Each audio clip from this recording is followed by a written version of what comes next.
What's up, Viet?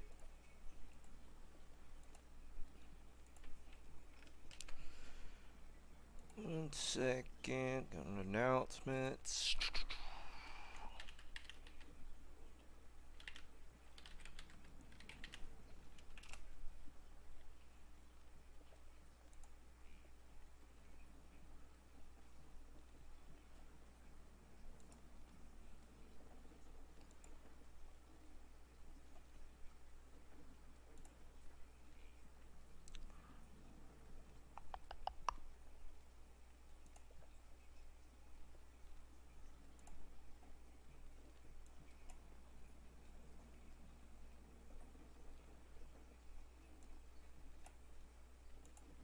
Jake, what's up, man?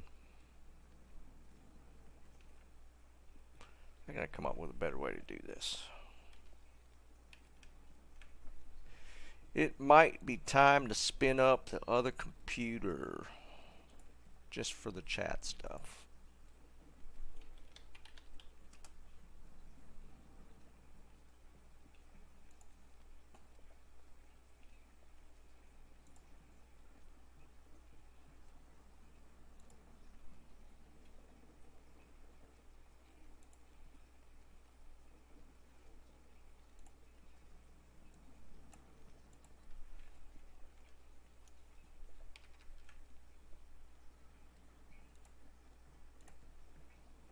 Alright, there we go. Tommy, I've done that before, dude.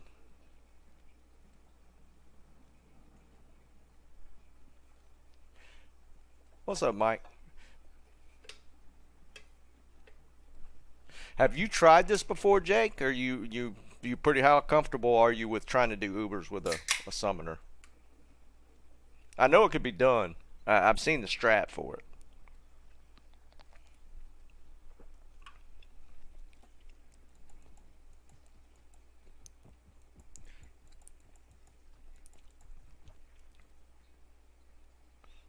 Because you just have to, like, grab some of them Erdars or whatever they're called, right? Yeah, no, I'm saying specifically with the Necro.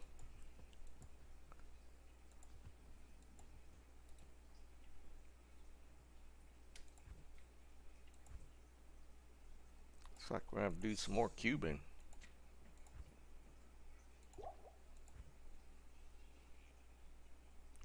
Oh, wait. Actually, I need to do some gambling first. Actually need to gamble first. I'm maxed out on gold again. What's up, Anthony?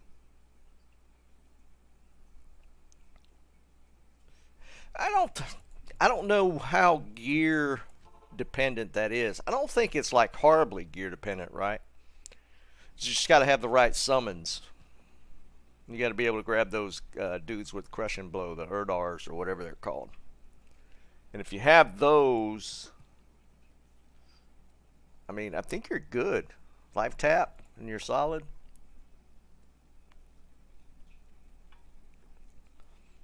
Let your ads beat everything down. I guess kind of the issue could be the ads that spawn, right? They can distract your summons, maybe. I guess technically, if you kill them, you could corpse explode or spawn them dudes. All right, let's dump some gear.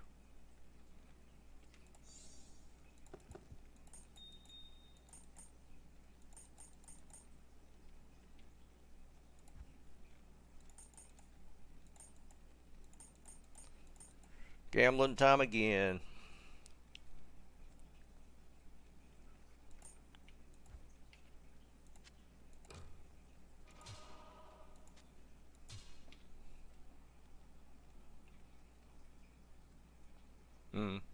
It'll be interesting, dude. Like I said, that's kind of my goal. I know that at least I've seen video of the Necro being able to do it. I'm just curious if I'll be able to pull it off with the Druid. Oh, do they? I never noticed, Liam. I can see that being the case. Good morning. Dump some more gold.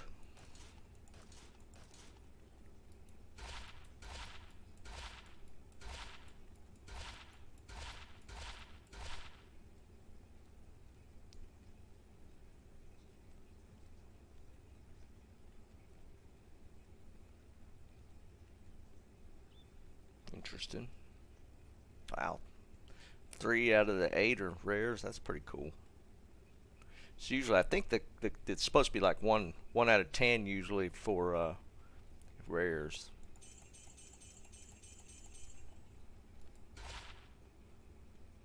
Nah, Tommy, I'm good now. I got one last night.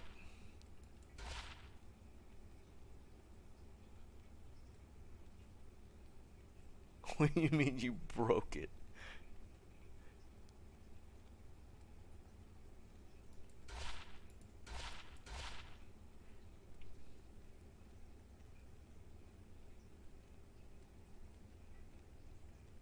Man, it's big jump. Wow, what the hell, man? Another 3 out of 8. Good numbers. Bad rolls, but good numbers. Oh, I didn't think about an F. Yeah, I didn't think about an X. F one. Stacks, what's up, man? Let's see. Burr rune. All right, give me a hint. Rune or item?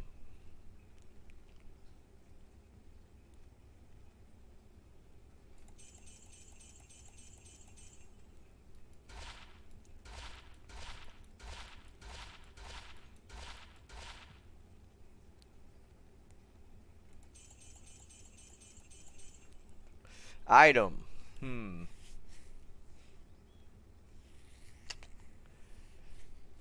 trying to think of what I kind of. I'm not going to go all the way to the top and say like Griffin. I'm going to say you found a Shaco. You found a Shaco? Oh, you wheeled it. You found like a Death's Fathom?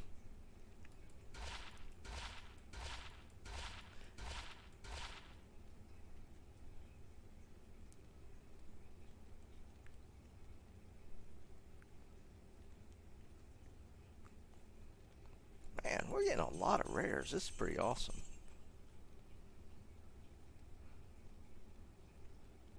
This got to be a D-Web then if it's not a Fathom.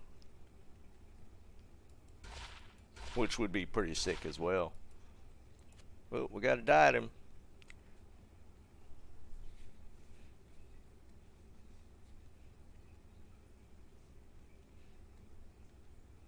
When you say close with a Death Fathom, though, it's got to be high. I'm gonna be disappointed if you say like in a shooters or something. Nice. How'd it roll, dude?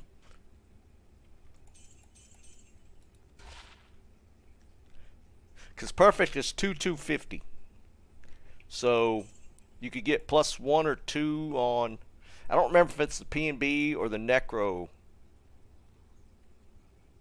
And then the minus resist is like 40 to 50, I think. I think that's the case. 2143. Okay. Yeah. I've found 2 and I got kind of troll. Well, my first one was a real troll because I got a 2150. And then I got a 22. I want to say it's like low 40s. I think I traded that one. I don't even remember now.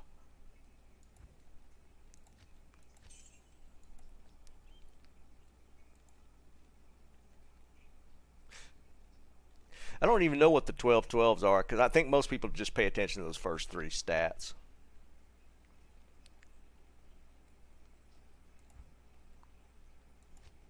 I think that's kind of the sought after stats is those first 3. I'm not even sure what the other ones are. Mana per kill, life per kill. Those aren't bad stats. Usually not. Do you usually get 2 mana starved with a Necro? Because I remember running my Poison Nova Necro, and I don't remember Nova ever or mana ever being an issue with that.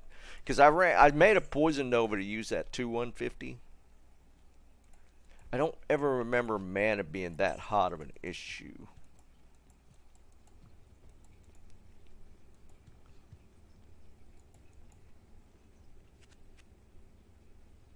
I actually found that 2150 on stream too. It was kind of crazy.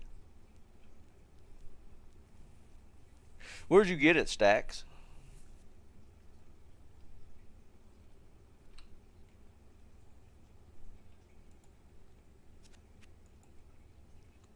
And I only ever ran my Nova in pits.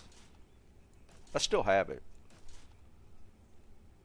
We'll have to look. We'll have to. I'm gonna go on that character after this and see what the other two stats rolled, because I don't even know, to be perfectly honest.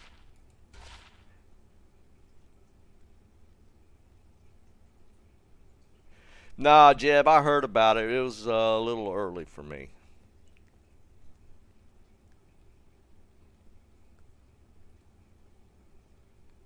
Throne, got you.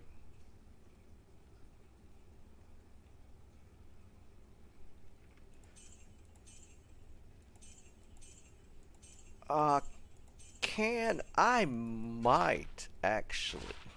I had it. I might have it. It might still be on my Merc.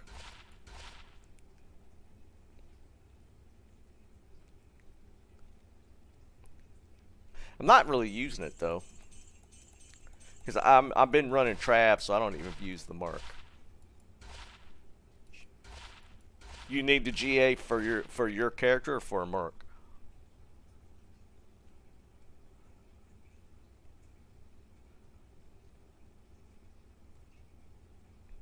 That sucks, Jeb. Did anybody get it this morning? Wow, if that actually rolled a 2, that'd actually been pretty sick. Oh, that's unfortunate. If that had rolled a 230, that actually would have been decent. Life steal, a little bit of life, 17 all resist. That's unfortunate.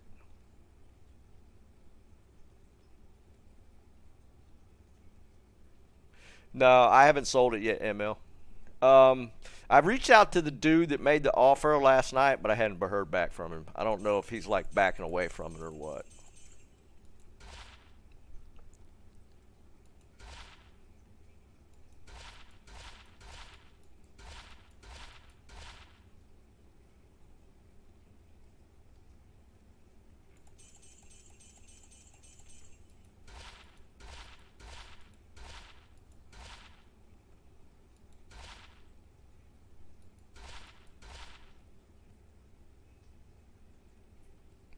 Yeah, I'm not too worried about. I'll get another Annihilus. I need one for my Sork and for my Druid and for my Paladin now.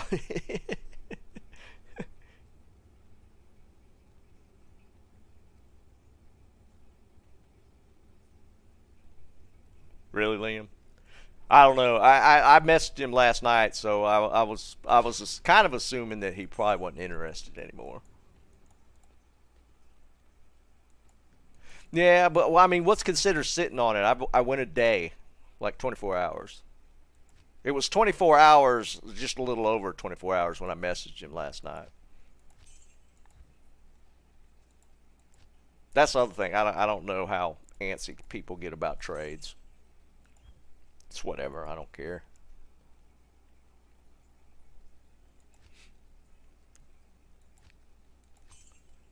Because I mean, I'll just repost it. Eventually, I'll get somebody to bid again.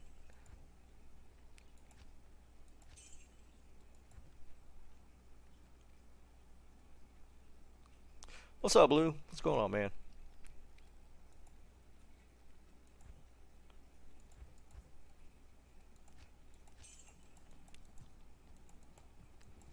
Yeah, but does it change that quick on an item like that? I can see it changing on other items, but I don't know that it would change that quick on a circlet.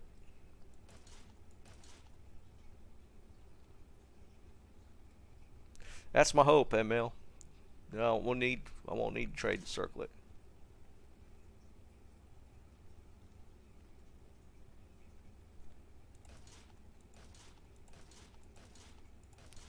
Cause I mean, when I posted it, everybody was like, "Sit on it for 24 hours." Yes, and I did find one already, so we'll see. I mean, non-ladder, all the stuff I made, all the items I made, my runes were self-found, except for like, I think maybe like one low rune I think I might have traded for, but everything else was self-found as far as runes.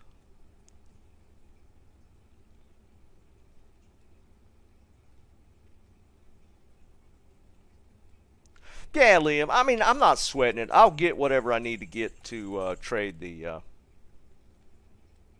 circuit or trade that circlet at some point.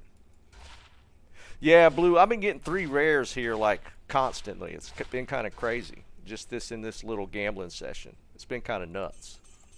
Like the first three, I think 3 sets of 8 all had like 3 rares apiece in them, which is actually really high.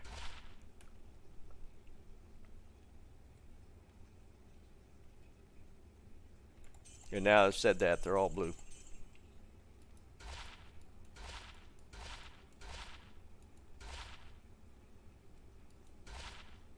No, it's got a special use for it.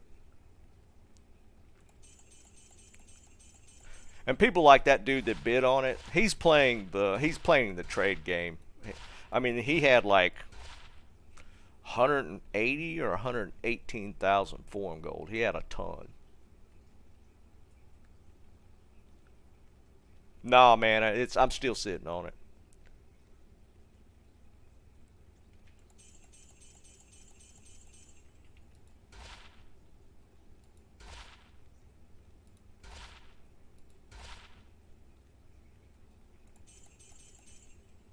That's it. Yep. I mean, I'll sell it eventually. I have no use for it, so there's no sense in having it sit in my inventory, right? I just don't have a use for it.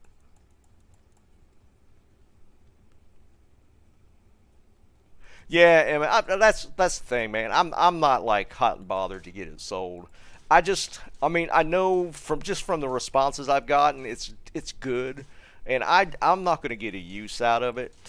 So I mean, why not try and trade it off to somebody that can actually use it?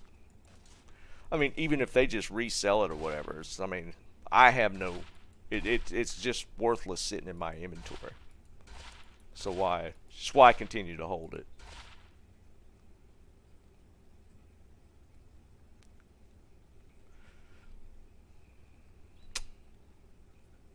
Eh,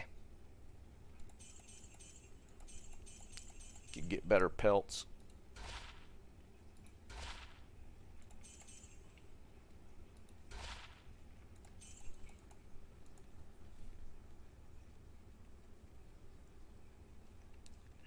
ML, that throw barb is fun as hell. I will say that. I really enjoyed the throw barb. I switched to berserk just to get into some really, hardcore magic fighting, but the throw barb is seriously a lot of fun, man. It is a lot of fun. I would highly recommend. Now, Liam, well, the only thing I would say is I'm kind of hungry, man. So it might be a little early just in that regard because I'm so damn hungry right now. I had a little something earlier, but it wasn't enough. I'm kind of hungry. But yeah, I will never say it's too early for food talk.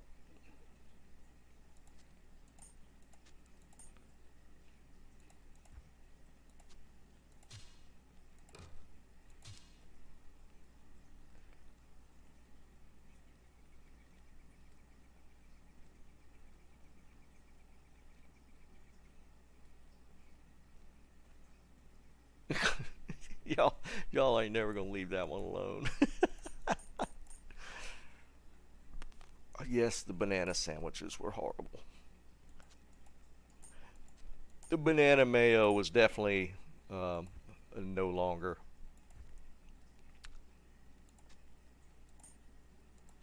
I was just shocked at how many people in my wife's family love those things. Alright, so let's check. Actually, do I have enough money to res him now?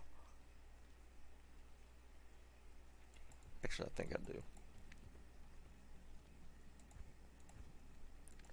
Alright, Liam. We're going to see what we have on this dude. Yes, warrior. I think I have a GA.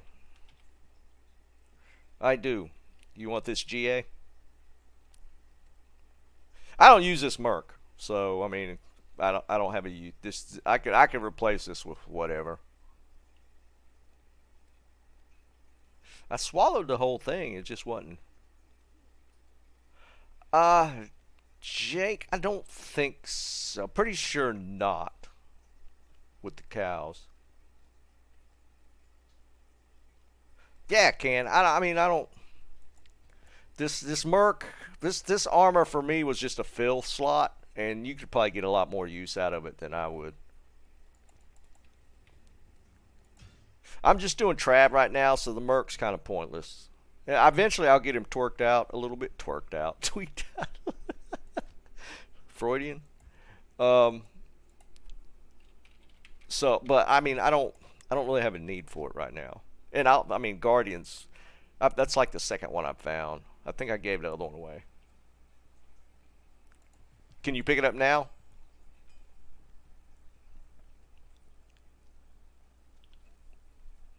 Nah, that's cool. Whatever, dude.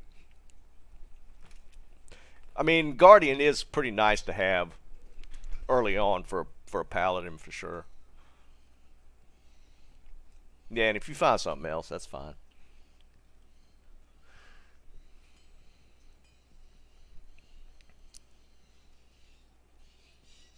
Eventually, we'll make some multiple griefs, and this guy will be swinging like two griefs or something, and I'll bring him back out.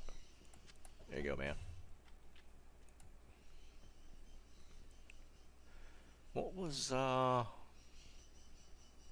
ML, if you decide to go with the throw barb, man, I'll give you these ethereal lacerators. You can have these. It's technically the best in slot for a throw barb. I don't like the 50% flea effect on it. So I don't like to use them, but this is like best in slot. I usually go like Shrikes and Demon Arch, because Demon Arch damage is really good as well. Um, I'd put it a close second to the Lacerators. All right, that's cool, man. Let me know if you want to try out these. You probably want to pair them with Shrikes, um, preferably Ethereal Shrikes. Or you could do like I did if you don't like the flea effect and try and put your hand on some ethereal demon arch.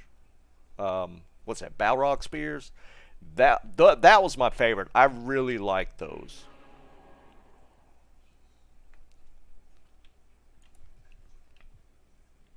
All right, what am I looking at?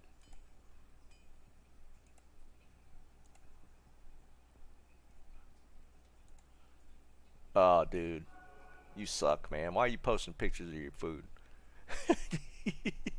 You suck, man.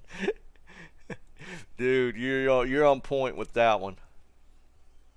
Yeah, dude, stop. Yeah, not a problem, ML. I'm probably well, even if I did switch up just to play around with the throw barb, I still wouldn't use these, man. I don't like I don't like the flea effect because I was doing trab with the throw barb, and it works really well. But when you start causing the council members to flee, it's just annoying chasing them down.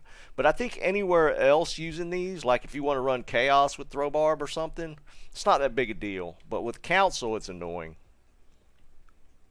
All right, we're gonna look at. Oh, let's look at that D-web I had on non-ladder. I don't remember what the other two stats were, so now I'm kind of curious to see how close to perfect these were. I think they sit here.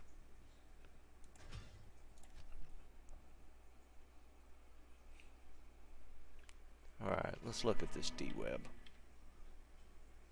It's 2-1. Okay, so it's 9. So 12 is max on both of those other stats.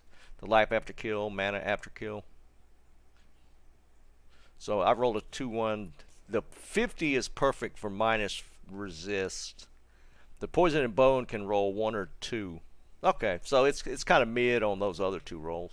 I was just curious. I never looked at them, so 9, 7, or 12 and 7. Interesting, because the 7 would be perfect then.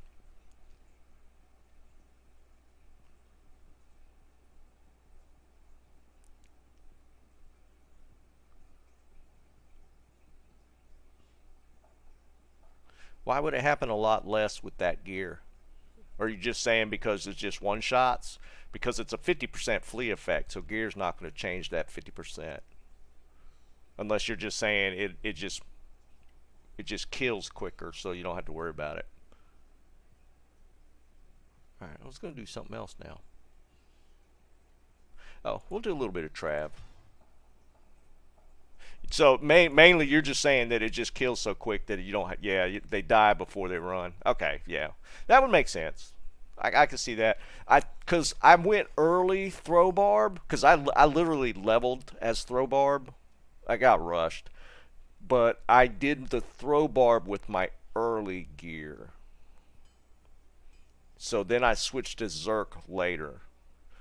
So with a full build with the throw, then it really wouldn't be that big a deal. I might have been rocking Treachery. I don't remember. Because eventually my Barbarian in Season 1 was pretty jacked. I think I had pretty much... Well, I was running Enigma. I wasn't running Fortitude. I was running Enigma. What's up, Luca? So I was teleporting with that dude.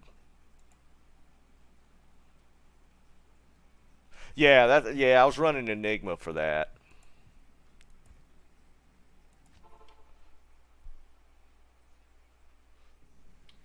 I can see, yeah, I guess it just depends on what you're going to plan on doing with the throw barb.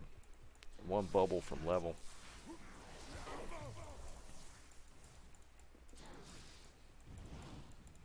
This Merc's going to die really quick.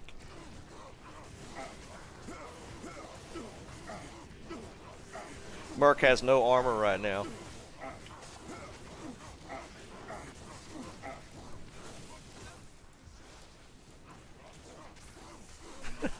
He's going ham though.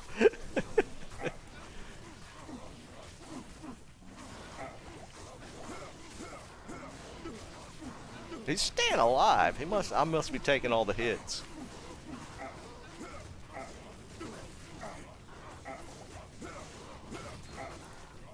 This Merc has no armor on.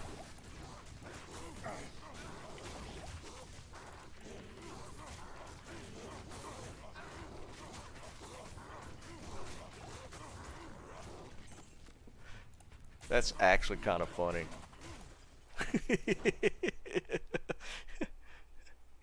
Yeah, I got one dwarf. I got a second one, but I'm eventually going to respec.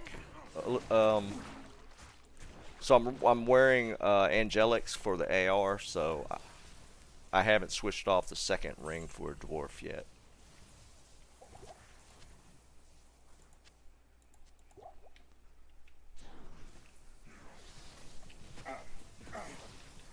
I'll slap something on him right here. I'll pick up that scarab husk and just throw it on him. I just thought that was funny that he was staying alive like that with no armor. 1200 defense. I'll put that to good use.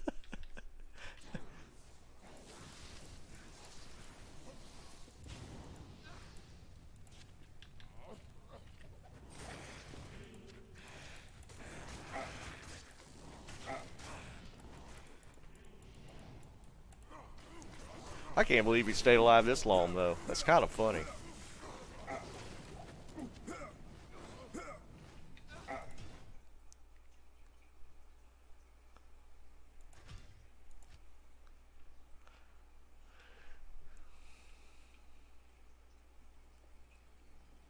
Yeah, that's true, Eric. You can load on the swap with like dual-isted Babas or isted phases or something and make up for the difference on the armor. Greetings.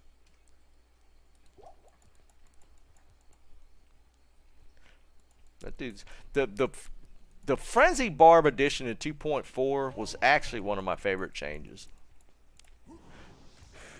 I do love that change for that Merc.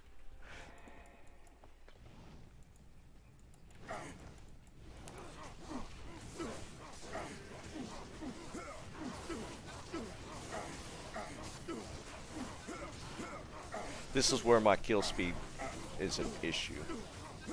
Say heal past my damage.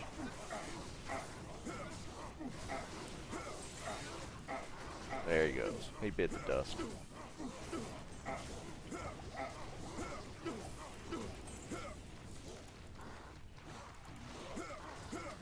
I guess technically I could have kept him alive with that well. Come on, asshole.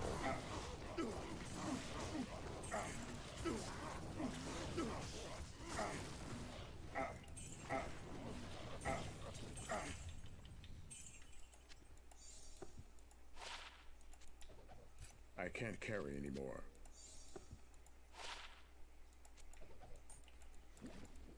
I am overburdened.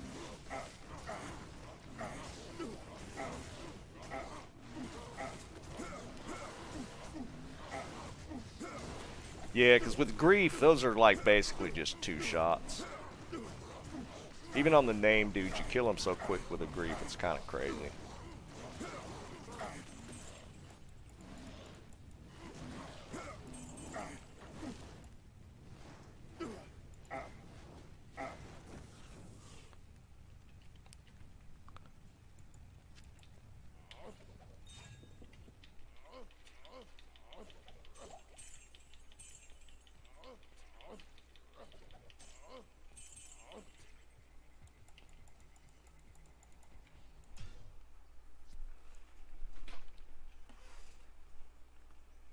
You having a rough time this season, Jeb?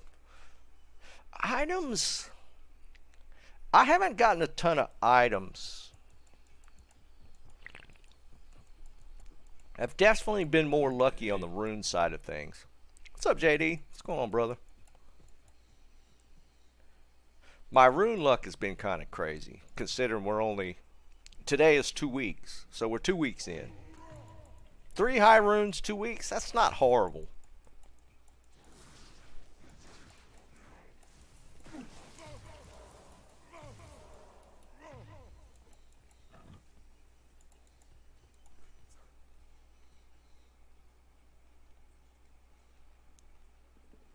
What you mean, how much it costs, Liam?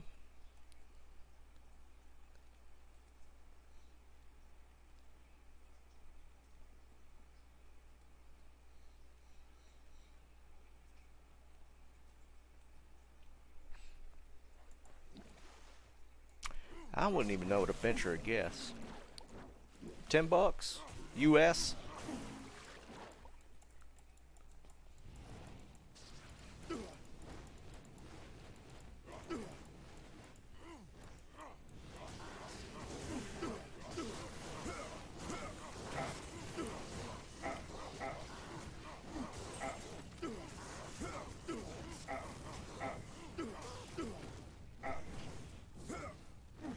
$7 US. It's not bad.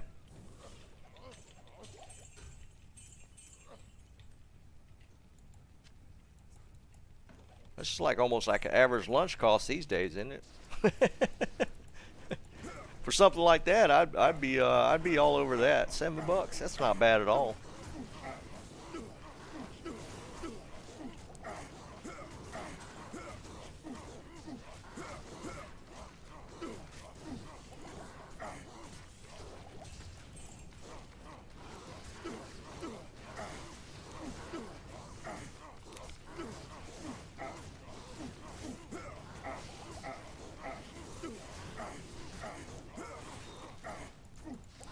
I'm all about some udon. Katsudom's my favorite. The pork cutlet over some rice and a fried egg. Man. Man, that's so good. That just made my mouth water. That's like my favorite by far.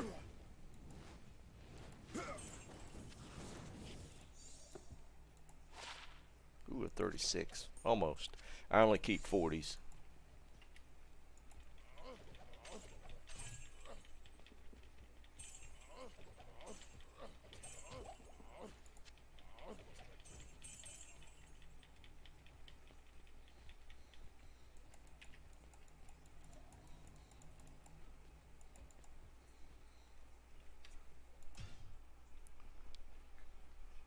Yeah, right, Liam. It is. It's not much more than that.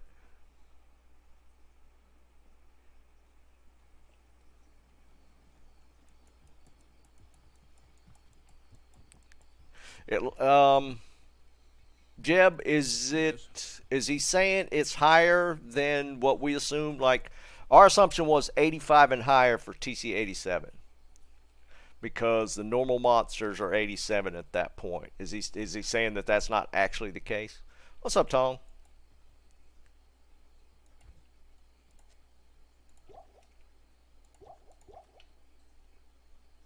I got another towel belt if somebody needs it.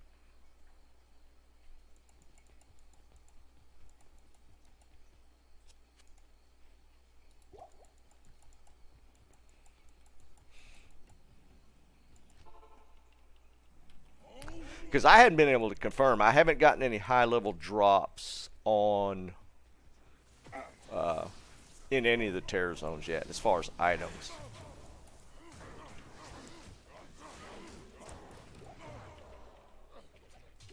So I don't have a way to confirm levels on that stuff.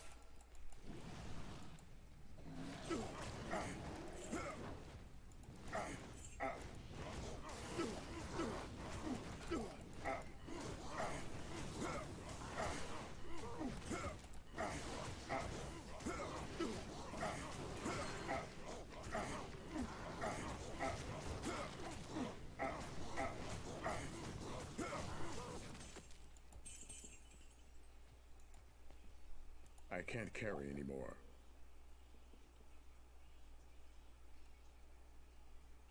4 a.m. sets 5. Yeah, that's a horrible time for that one.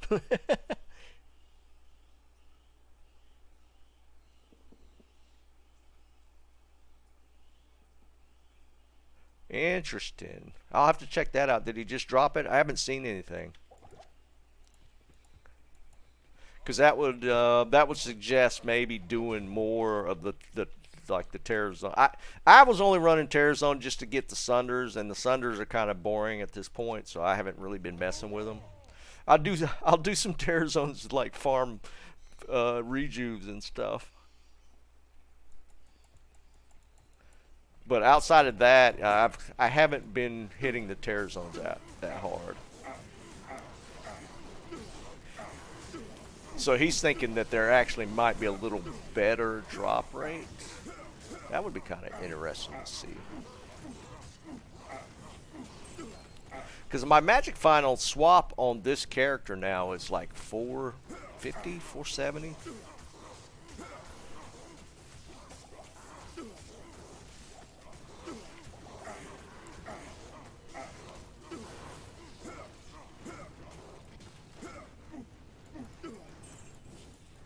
I am overburdened.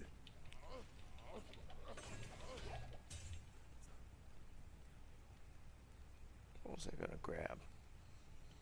There's a ring? Where's the ring? Oh, there it is.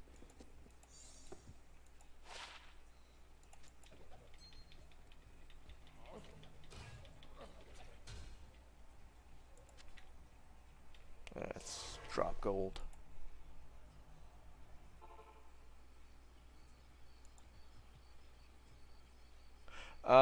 Interesting, Jeb. How do you test that, though? I don't see how there's a really a great way to test that theory. I mean, it sounds kind of speculative. Did he actually provide any numbers to back that theory up? Because I don't know how you technically could.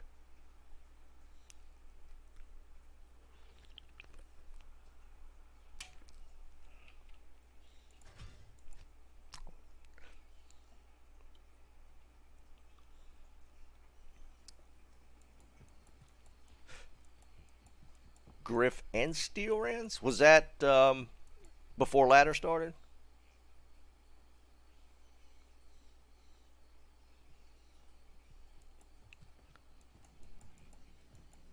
Where did I find those Steel Rans I got before ladder started?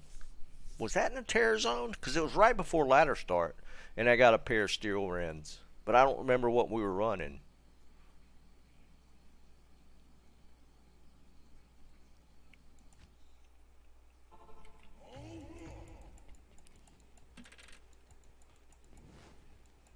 It's kind of funny that steel wrens seem to be the main draw.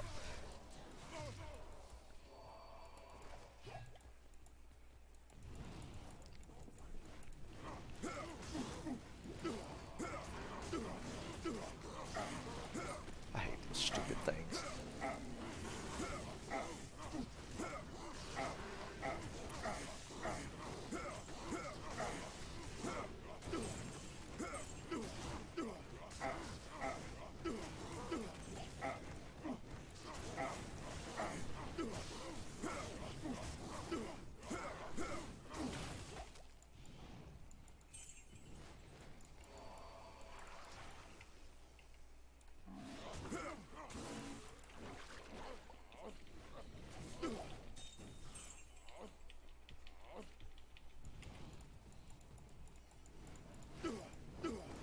Come on.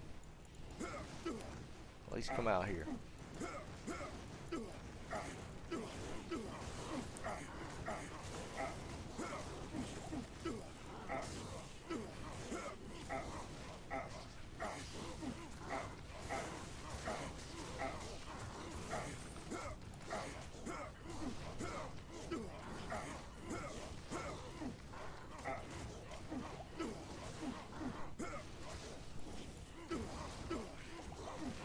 Can, did you already roll those other Grand Charms?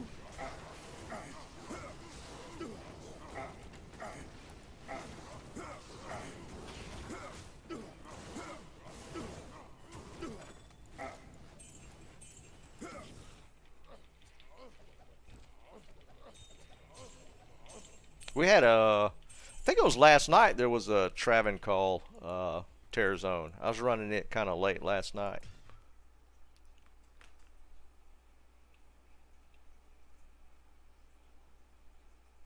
Yeah, Jeb. I mean, I could kind of offset it with a respec, but I'd have to dump points into my masteries to get all that AR back.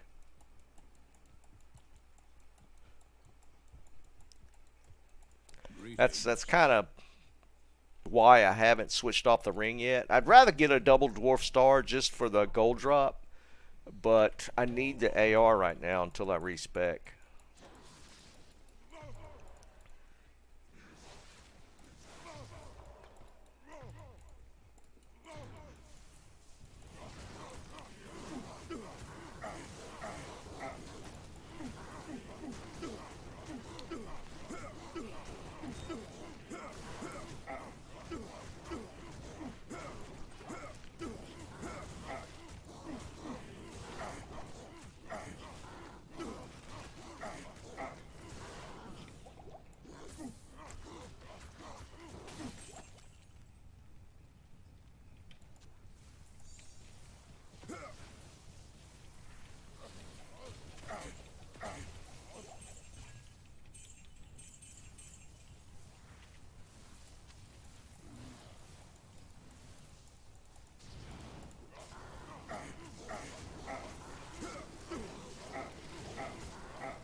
These mana burn dudes are so annoying.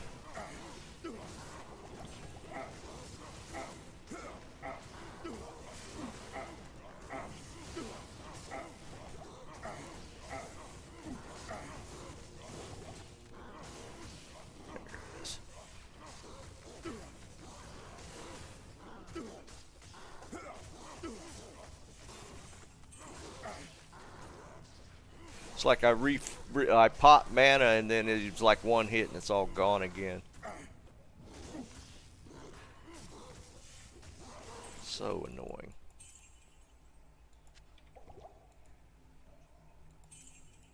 I can't carry anymore.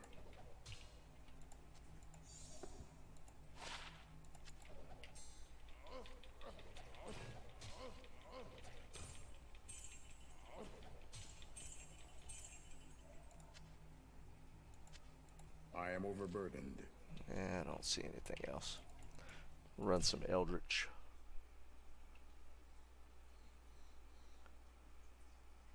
Yeah, it's 91 for the item level to roll the 45 life stat. So yeah, as long as you're 89, any of the Tues-Thurs-Sun Grand Charms will be re-rollable, and I have verified. I mean, the numbers, you know, make it the case, but I did verify when I rolled like a 44 life, just plain, just on some random skill or Grand Charm that dropped. I've actually had more item drops off of Eldritch than any other mob. Like for items themselves, Eldritch has actually dropped me the most stuff. And I just farm him to fill up on full rejuves.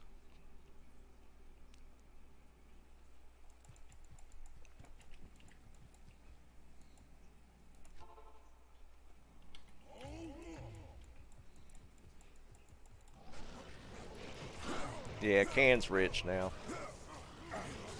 Did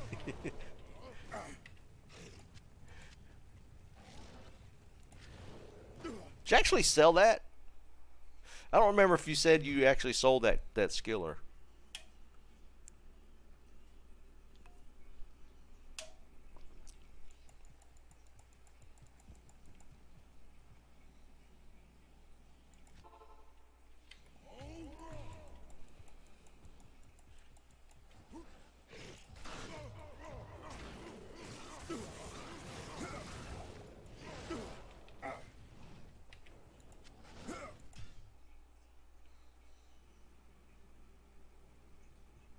Interesting. No use for the Griff. How'd the Griff roll? Did it at least roll decent?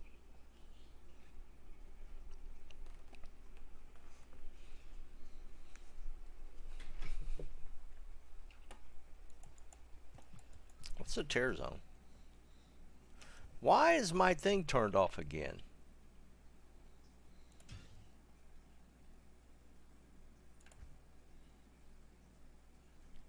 Is it here? Oh wait, no, it's at the main load screen, isn't it? I think my Tues-Thurs-Sun's turned off again. What's up, Janitha? Oh, it's still un-ID'd? Crazy. You think that'll generate more interest?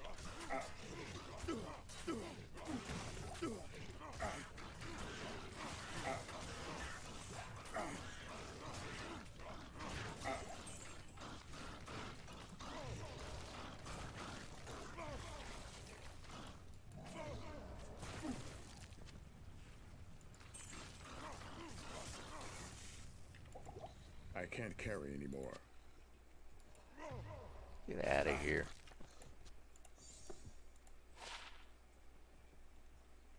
Wow, gold and magic find on those. No faster run walk though. It's unfortunate. I am overburdened. I can't carry anymore. Out of here. Trying to do stuff. Anymore. I can't carry anymore.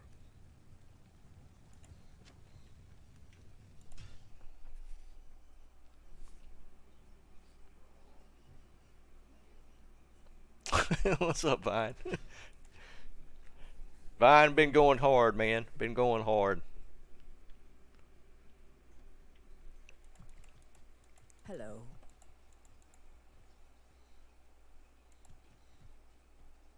No, Can, I don't want that pressure on me, dude. Honestly, you might get. I feel like that people get an interest in trying to get an un-ID'd one, just for the little gambling effect of it.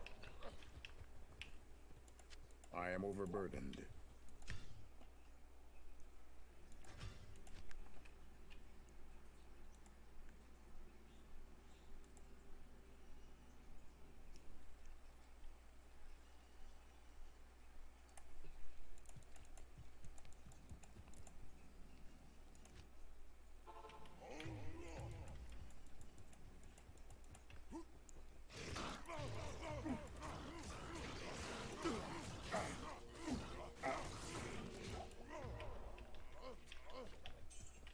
Now he's not even popping.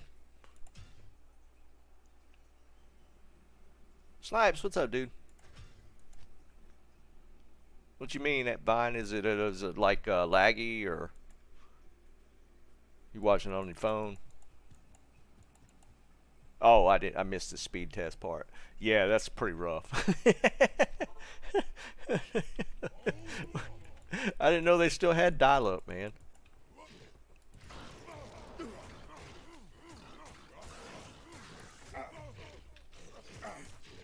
Ah, that's 4 times in a row he's not hort.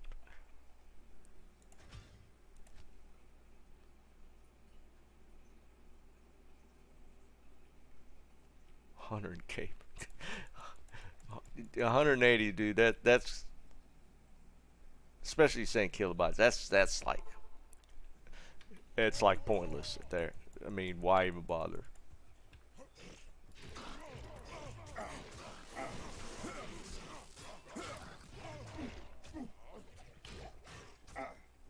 It's kind of funny what we get used to though.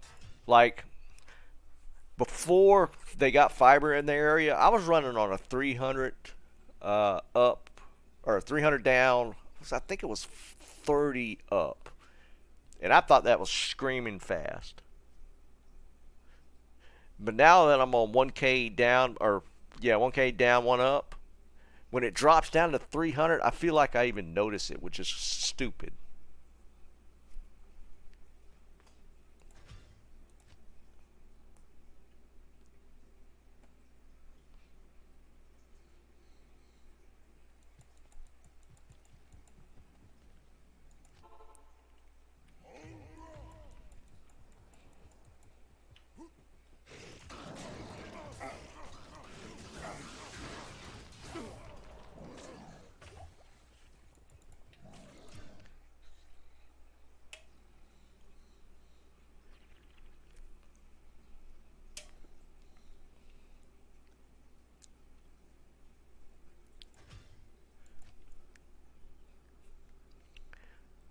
Three and a half? Yeah, that's brutal, dude.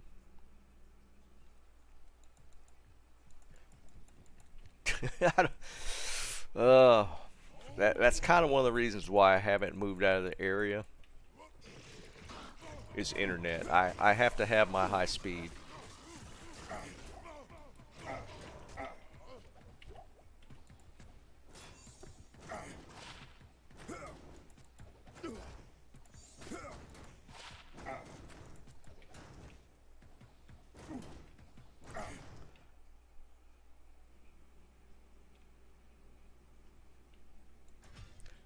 Yeah, I mean the fiber networks where you can get gigabit up and down is still it's still mostly urban areas. I mean, Salutations.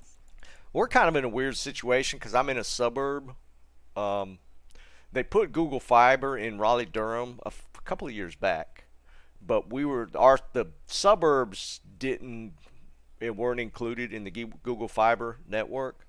But we had and it's around different areas. There's some smaller municipalities that get tied into or try and contract into some fiber networks with these smaller outfits. Like that's what we're in. We're in with a company called Ting, and they have like random networks around the country, just in like smaller urban areas. And but I mean, like I'm like 20, 25 miles outside of Raleigh Durham, but I mean, I got fiber, and it runs me like $90.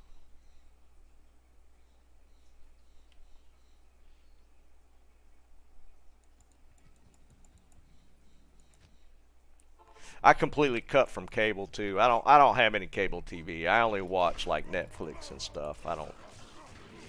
I cut the cord from cable. I wasn't seeing the benefits of staying on cable. My cable bill when I was running with who's in cable in this area? Time Warner. One of them. One of the big ones.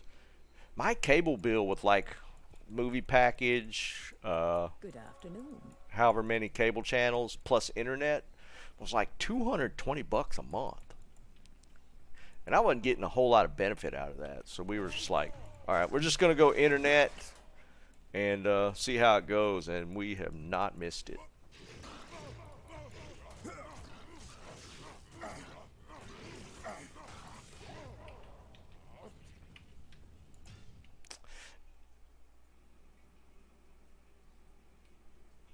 A little bit better, Vine. And I always, and they did fix their situation. Time Warner Cable's customer service did, they made some internal changes and got better, but for a while I was like on their watch list or something, because I used to call them and cuss them like once or twice a month. Ooh, changed from dial-up? Holy crap. That's a big change. But I mean, I used to call Time Warner and they were so bad. And they made some sort of internal changes, and they got markedly better. I mean, I was actually impressed with how much better they got. But it was the time, at that point, I was switching to fiber. So I just cut them I am loose. overburdened. Oh, yeah, Liam, for sure.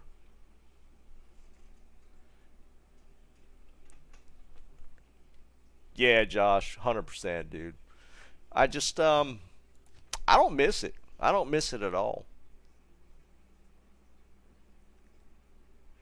But yeah, I mean, I feel like I was, like, they had my name flagged or something. I was pretty consistent.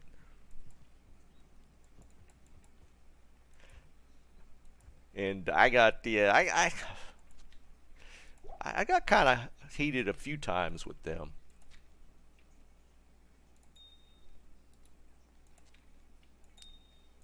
But I feel like every time was pretty justified. that's that's how I justify myself. But they did some reworks internally. They really changed up. I don't know if it's just their customer service structure or what. I don't know what they did, but they did get better. Aaron, what's up, dude?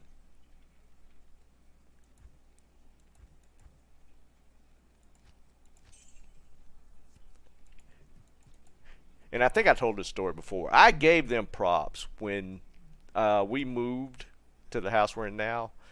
The transfer from the old house to the new house, the customer service guy that helped me with that, he was just like spot on. He was so good. And I made a point of talking to his boss and telling him this guy did a great job. And I wanted to give him props for that. It could have been Snipes, dude. I'm telling you, dude, I feel like my name was flagged because I used to just call and cuss them constantly. But I think it was deserved. And again, when the guy that helped me with the transfer did a good job, I made it a point of calling it out, giving him props for it. So I mean, I'm just not the asshole caller. Yeah, Aaron, 100%. We're talking about Time Warner in this case. I mean, if they do a good job, I point it out. I will say it. But this was like right before I switched, so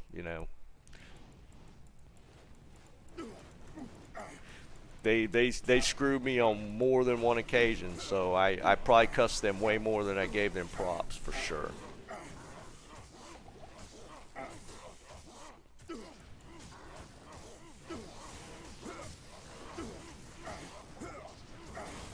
And Time Warner did have a horrible reputation. I mean, it was known that their customer service was just bad.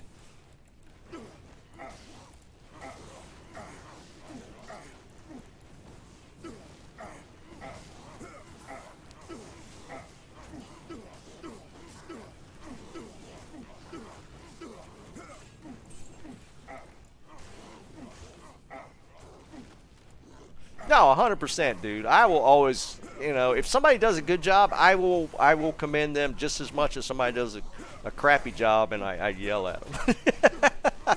I do both. I'm equal opportunity. Because I mean, that in the service industry, any side of the service industry, there's definitely no props given when somebody does a good job. It just doesn't happen. So I try and make a point of doing that when it actually does happen. Because people appreciate that. Nah, Snipes, no grief yet. No, I'm still smacking them with the unbending wheel. I'm still trying to get some trades done so I can get the low rune.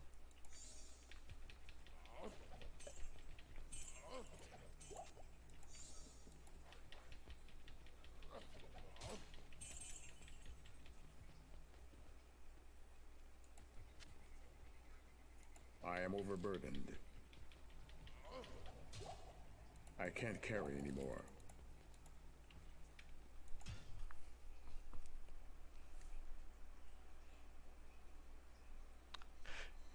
Yeah, Urko, I did.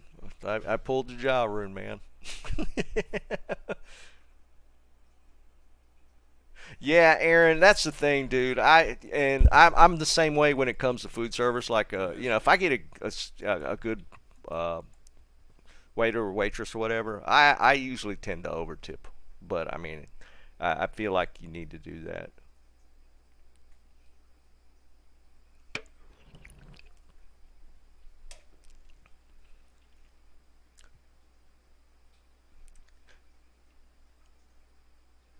Liam, I've done the same thing, man.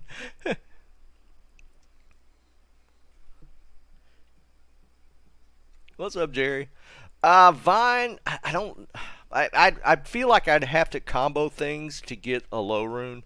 Like I got that circlet, which I'm trying to trade.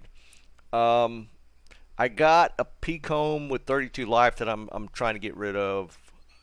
I got a Sur rune.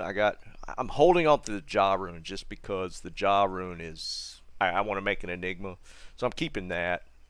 Uh, I don't really have a ton of anything else. I mean, I think I have overvalue for low, but just getting the trades done is where I'm at.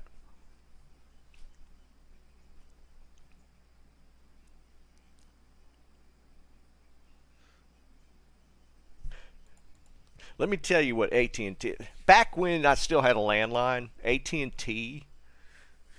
Um, they. I don't remember what we had done. I don't remember if it was when we got rid of the landline, when you had to pay for like Bell South, and you had like the separate long distance carrier, and it was AT&T for like just about everybody. They started. I don't remember what. I think it might have been we cut landline. I don't remember. AT&T started mailing me a bill for literally 1 cent.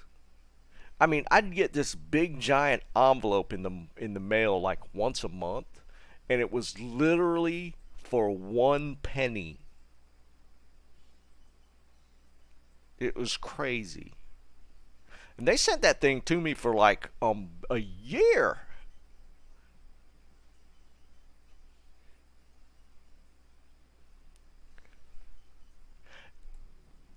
I couldn't even imagine how much it cost them to just mail that, because the AT&T bills back then, it was like 10 pages of crap jammed in the envelope, and it was a bill for 1 penny.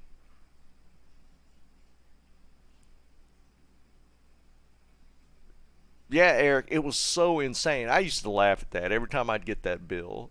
Just like, are you seriously you just keep on? I didn't even address. I didn't never. I think they eventually they just stopped. But mailing a big bill like that for 1 penny was just insane.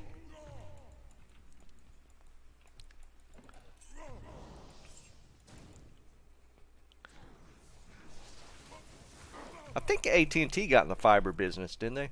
I think there's some places here in Raleigh Durham that AT&T has some fiber lines. In fact, I think they were here before Google.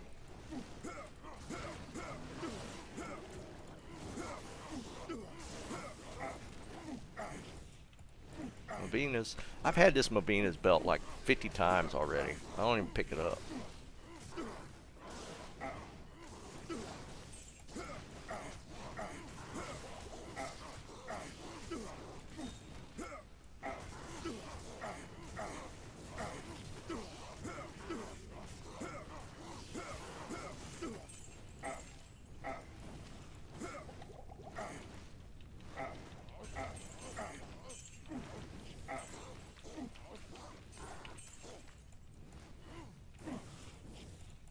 I can't carry anymore.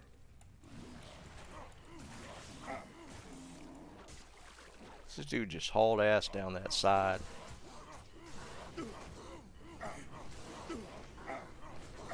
Yeah, U-verse. Yeah, that's yep. They've been in the area for a little bit. I don't know. Ever since that whole deal with AT&T and that bill, I've just never cared for them. I just don't like them.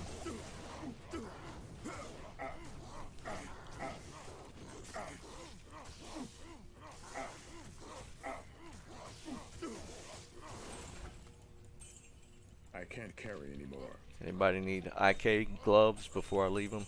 I can't carry anymore.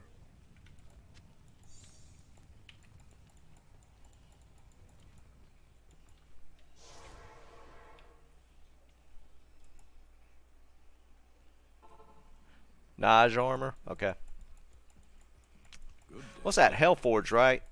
That's the Hellforge armor, or Hellforge plate, if I'm not mistaken.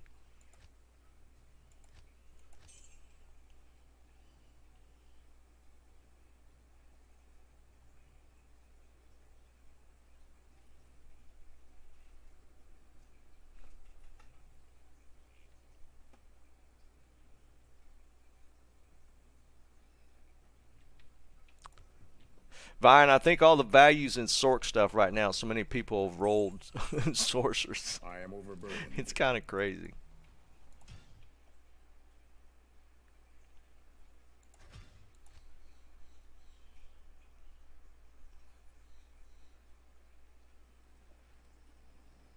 FedEx is the bill? What the hell, man?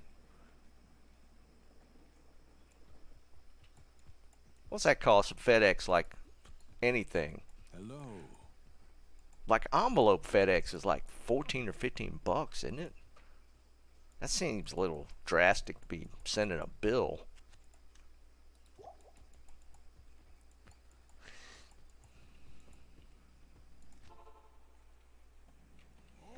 Yeah, right, Eric. It's kind of like the government.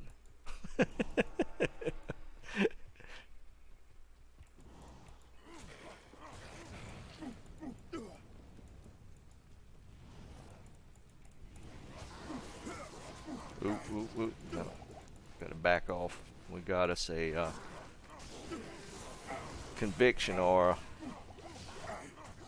Gotta get rid of him quick.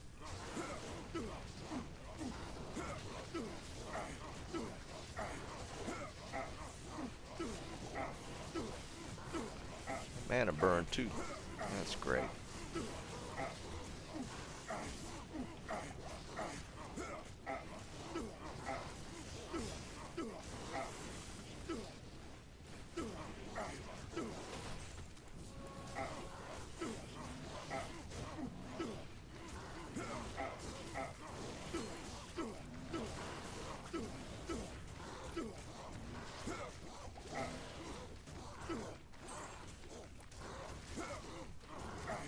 Need a mana pot.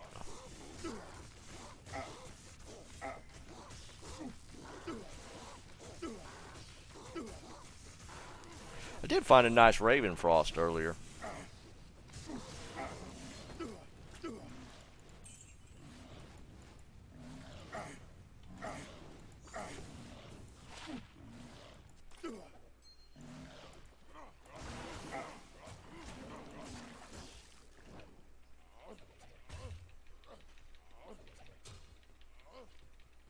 Not enough mana. Come on.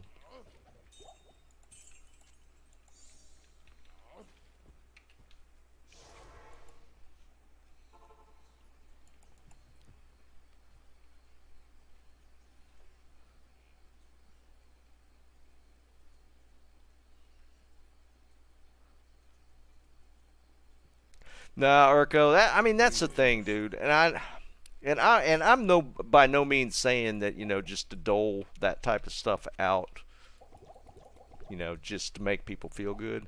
But if somebody does a good job, man, I was in some sort of management position for a long time, and I always feel like if there's somebody doing a good job, you need to tell them. It just that little bit goes so far for morale. If you just let somebody know that's doing a good job, it goes so far. And just there's so many people are just horrible at management that just don't get that. It's crazy.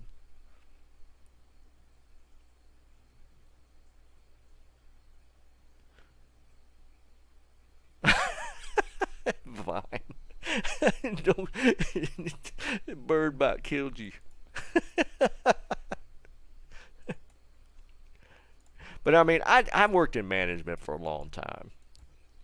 I mean, even in the last company that I worked with, where I was in software development, I became a team lead. So I had like 8 guys working for me, and just it's crazy. Yeah, Amy's Baking Company. Holy Jesus, man! You went all the way to the other way, didn't you?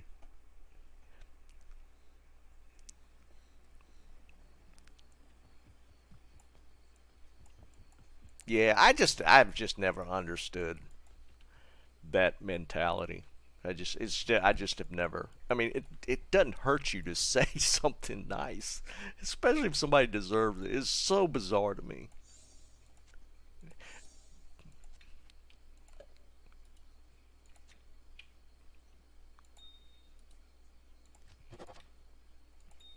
And I'm not even saying. I mean, I would never do it just to stroke somebody's ego. That's like the worst thing you could do as well. But I mean, if you got somebody that's genuinely putting in the work and doing a good job, you just got to tell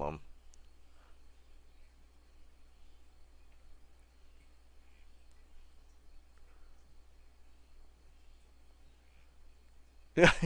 Urko, that just never is the case, though, dude. I mean, really. I mean, I feel like if you tell somebody they're doing good, it usually spurs them on to keep that pace. I never, and I've been in management for 20 plus years in some capacity or another, and I've never seen you, never seen that where you tell somebody great job or good job, keep it, and they let off the gas. I've never seen that happen. Just never. People, when and a lot of times when people are doing a good job, they kind of know that they're doing good. And if you kind of let them know that you acknowledge it as well, it just pumps them up even more, and they go harder. What's up, some guy?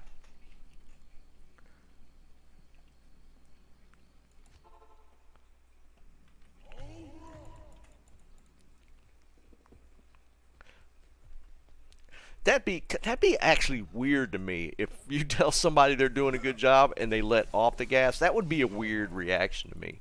That would be a little suspect.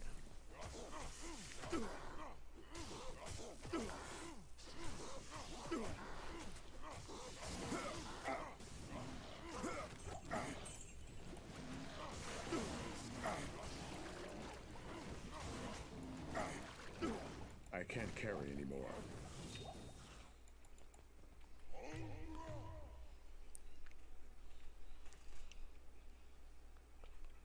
3 whiz spikes. I have actually found a couple whiz spikes. I'm holding on to a couple of them. Somebody gave me 2, and I still got those because that's kind of my teleport setup on my barb is the dual whiz spikes on one side on switch. I haven't found an Aki yet though, but I got the Hodo, so I probably wouldn't use Aki at this point. Even though my Magic Find sucks on my Sork, I prefer the Hodo over the Oculus. I can't carry anymore.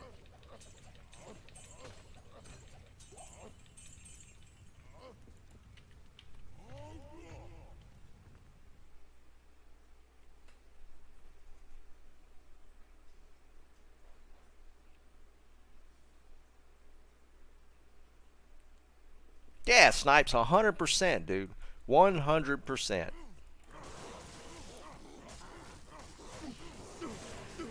It makes a big difference, in my opinion. And I've been all over the place. I've worked for corporate, big, large companies. The last outfit I worked for was like 50 man. I guess you'd consider that mid-sized. 50 people work there.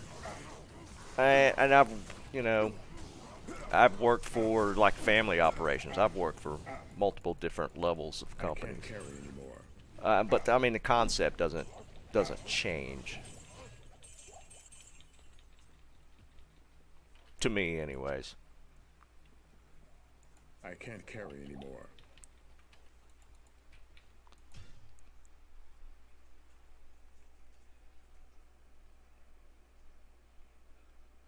Vine, the suicide, it was more of just availability over anything else. I had whiz spikes, so that's what I used. Yeah, no, it wasn't that I wouldn't have used the suicide branches. It was just I had whiz spikes, so that's what I used.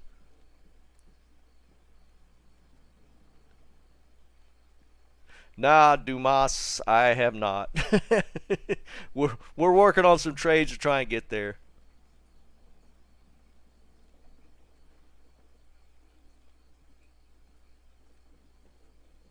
Yeah, snipes. It does, man. It does. It changes drastically a person's morale, if nothing else.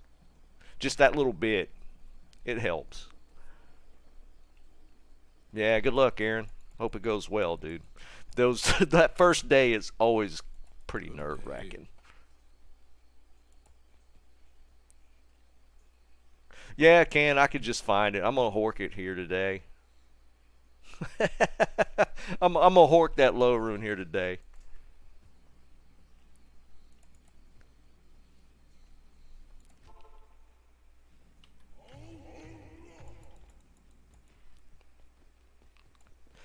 Yeah, I feel you, dude. That first day is pretty. Yeah, it's kind of nerve wracking.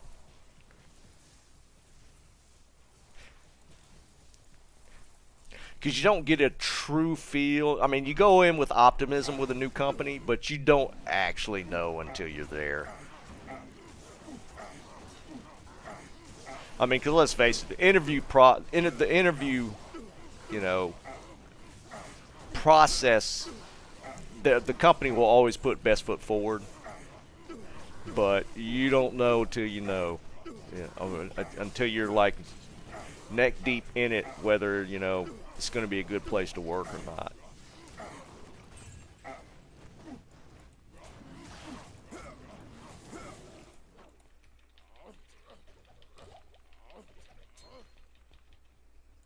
I can't carry anymore. Dennis, what's up, dude?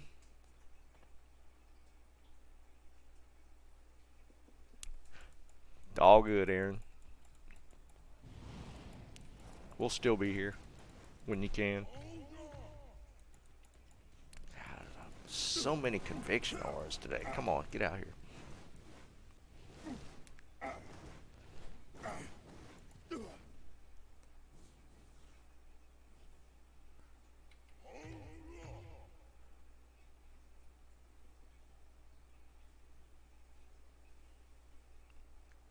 I hear you, Dennis. Yeah, I forgot you were in the mix down there. Glad it's getting back to normal. Yeah, Eric, 100%, dude. Still complaining about Blizz.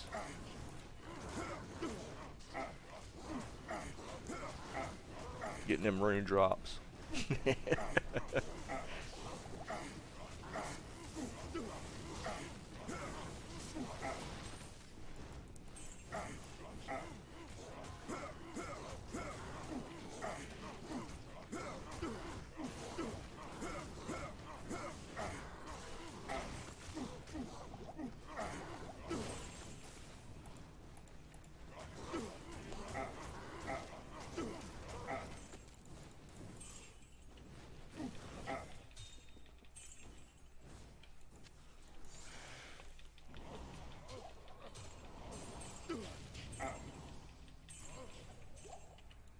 I am overburdened.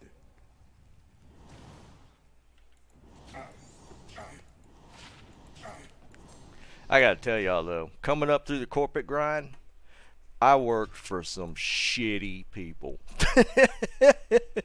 What's up, Vine? Yeah, about the gambling stuff.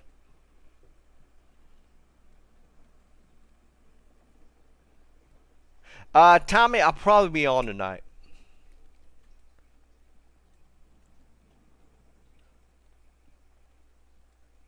Yeah, Aaron, that's the one I haven't tried yet, but I'm pretty happy with Zerker, man. I'll probably stick with this at least through this season.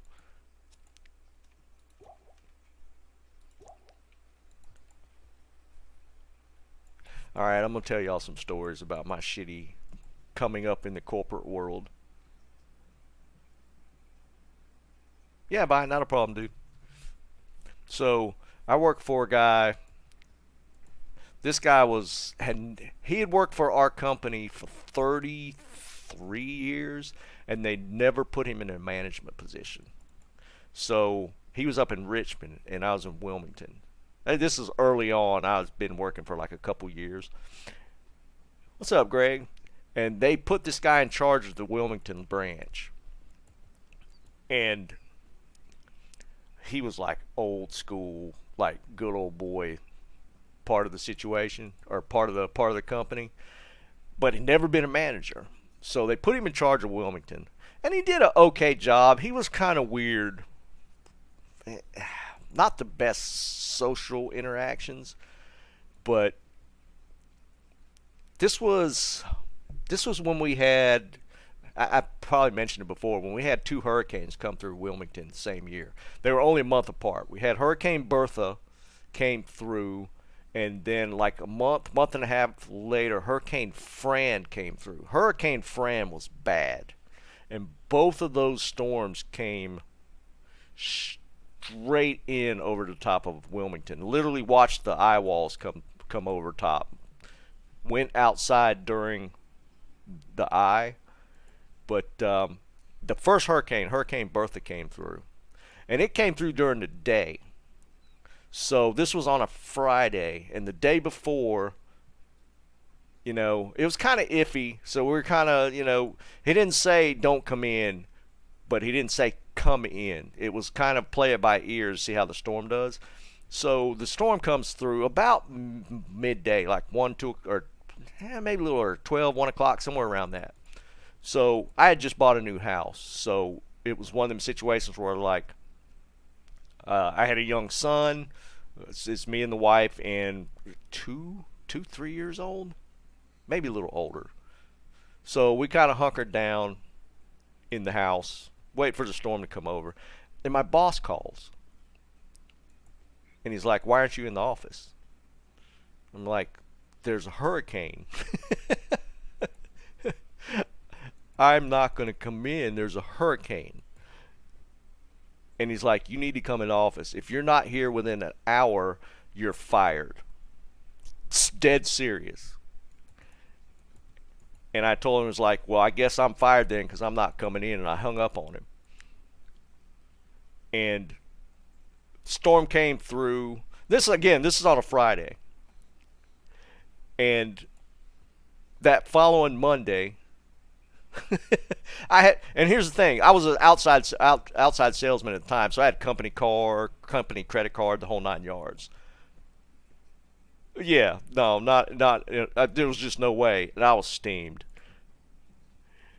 So I go into the office that Monday morning. I go into his office, throw the car keys down, throw the credit card down, and just walk out. I don't even say anything. Well, I might have had a couple words to say, but I'm not going to utter them on stream. And just left. I was like done with this guy. And went back home, and the district manager calls me like maybe a couple hours later. And he was like, "What's going on? I heard you just didn't want to work for us anymore." That was the story this guy spun. He was like, I just decided to quit. I didn't want to work for the company anymore. Nothing about the hurricane. Nothing about the hurricane. So I laid it out for him. And when I told him that, he's like, I'll call you back. And I think he was afraid I was about to drop a lawsuit on him for this whole thing. But I had already, at that point, word had already gotten out, and I already had competitors calling me. Like, literally that afternoon, I already had a job offer within a couple of hours. So I just went that direction. But this manager, this is a few months later. It might have been a little longer. Yeah, they do, Aaron, 100%. Yeah, Liam, pretty much. But there was a girl that our receptionist was pregnant, and he fired her right before she had her baby for some rant. I don't even know but he had made some comments about not needing a pregnant woman working there or something. So you can imagine how that went down. I mean, that was even worse than his dealings with me, which that one actually got him fired. But yeah, this dude was a piece of work. Jerry, this was like in the 90s, dude. It was like mid 90s. Oh yeah, Jerry, dude, he got fired for the whole dealings with the pregnant woman. But I probably could have caused some stink, but I was kind of actually get away from the dude. He was kind of nutty. And the last I'd heard, he was filling vending machines. He was like stocking vending machines.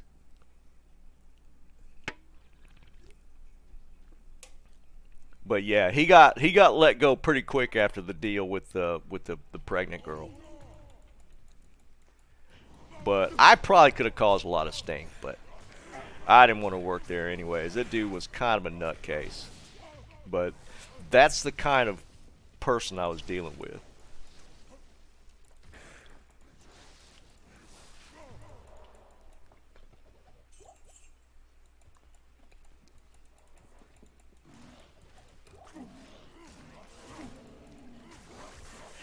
I don't know that that's actually my worst manager story, now that I'm thinking about it. I think I actually got a worse one.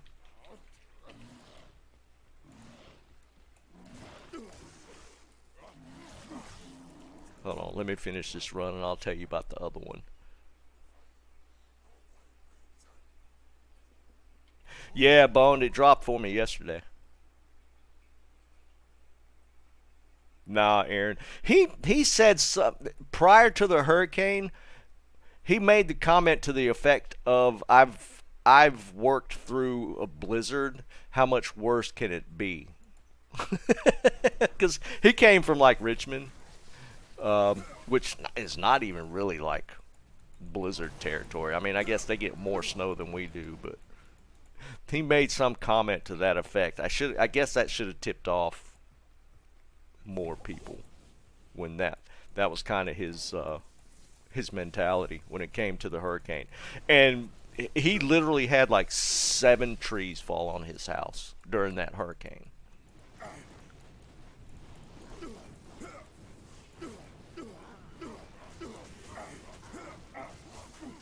But yeah, dude had some serious issues for sure.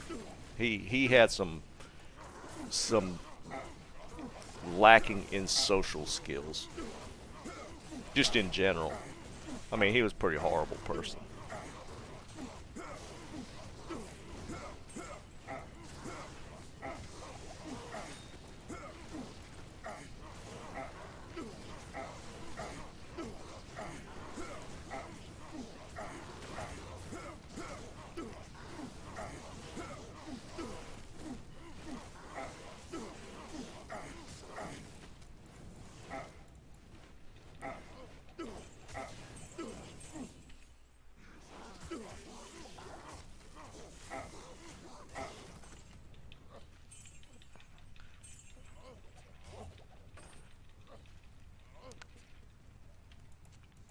Oops.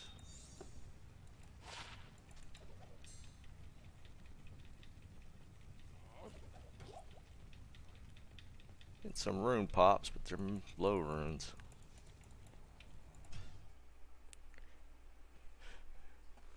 Yeah, the karma definitely hit him because he took a lot. He had a lot of damage to his house. Nah, Tyler, nothing special today, but we've been only running for about 45 minutes.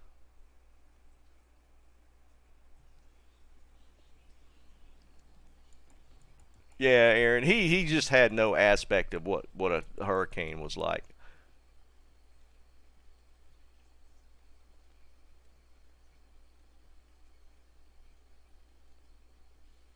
Yeah, Snipes. I'm just saying, dude. He went from like a company or being a company man of 35 years, branch manager to, he was stocking vending machines. Last I heard.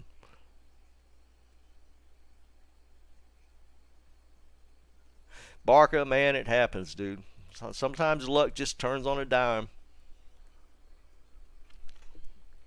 All right, second manager story. So, the company I went to after getting fired from that company, same industry, this was electrical supply industry. After working there for a year, they asked me to manage a location in Georgia, which I had mentioned before. It's like South Georgia. So I moved to Georgia and was managing location there. And from there, they asked me to manage the Savannah, Georgia location, or not Savannah, Augusta, Georgia location. So I moved from South Georgia to Augusta, Georgia, which is on the South Carolina Georgia line. And the guy that I was working for at that point, the division manager, super great manager, one of the best guys I've worked for. Yeah, I'd put him top two guys that I've ever worked for. And he's the one that asked me to manage the South Georgia location, and then they asked me to move to Savannah or Augusta to work. Again, super great guy. But then they did a realignment on the divisions, so I no longer worked for him, and they put me into a different division where the guy was out of Florida. And the first day I met him, I knew it was going to be a problem. He was, I don't know how to describe it. He was like super high strung. He was a weird dude. I think in general, overall, the division he was in did good, but he was an odd cat, man. There was something wrong with him, and it didn't show itself the first time I met him.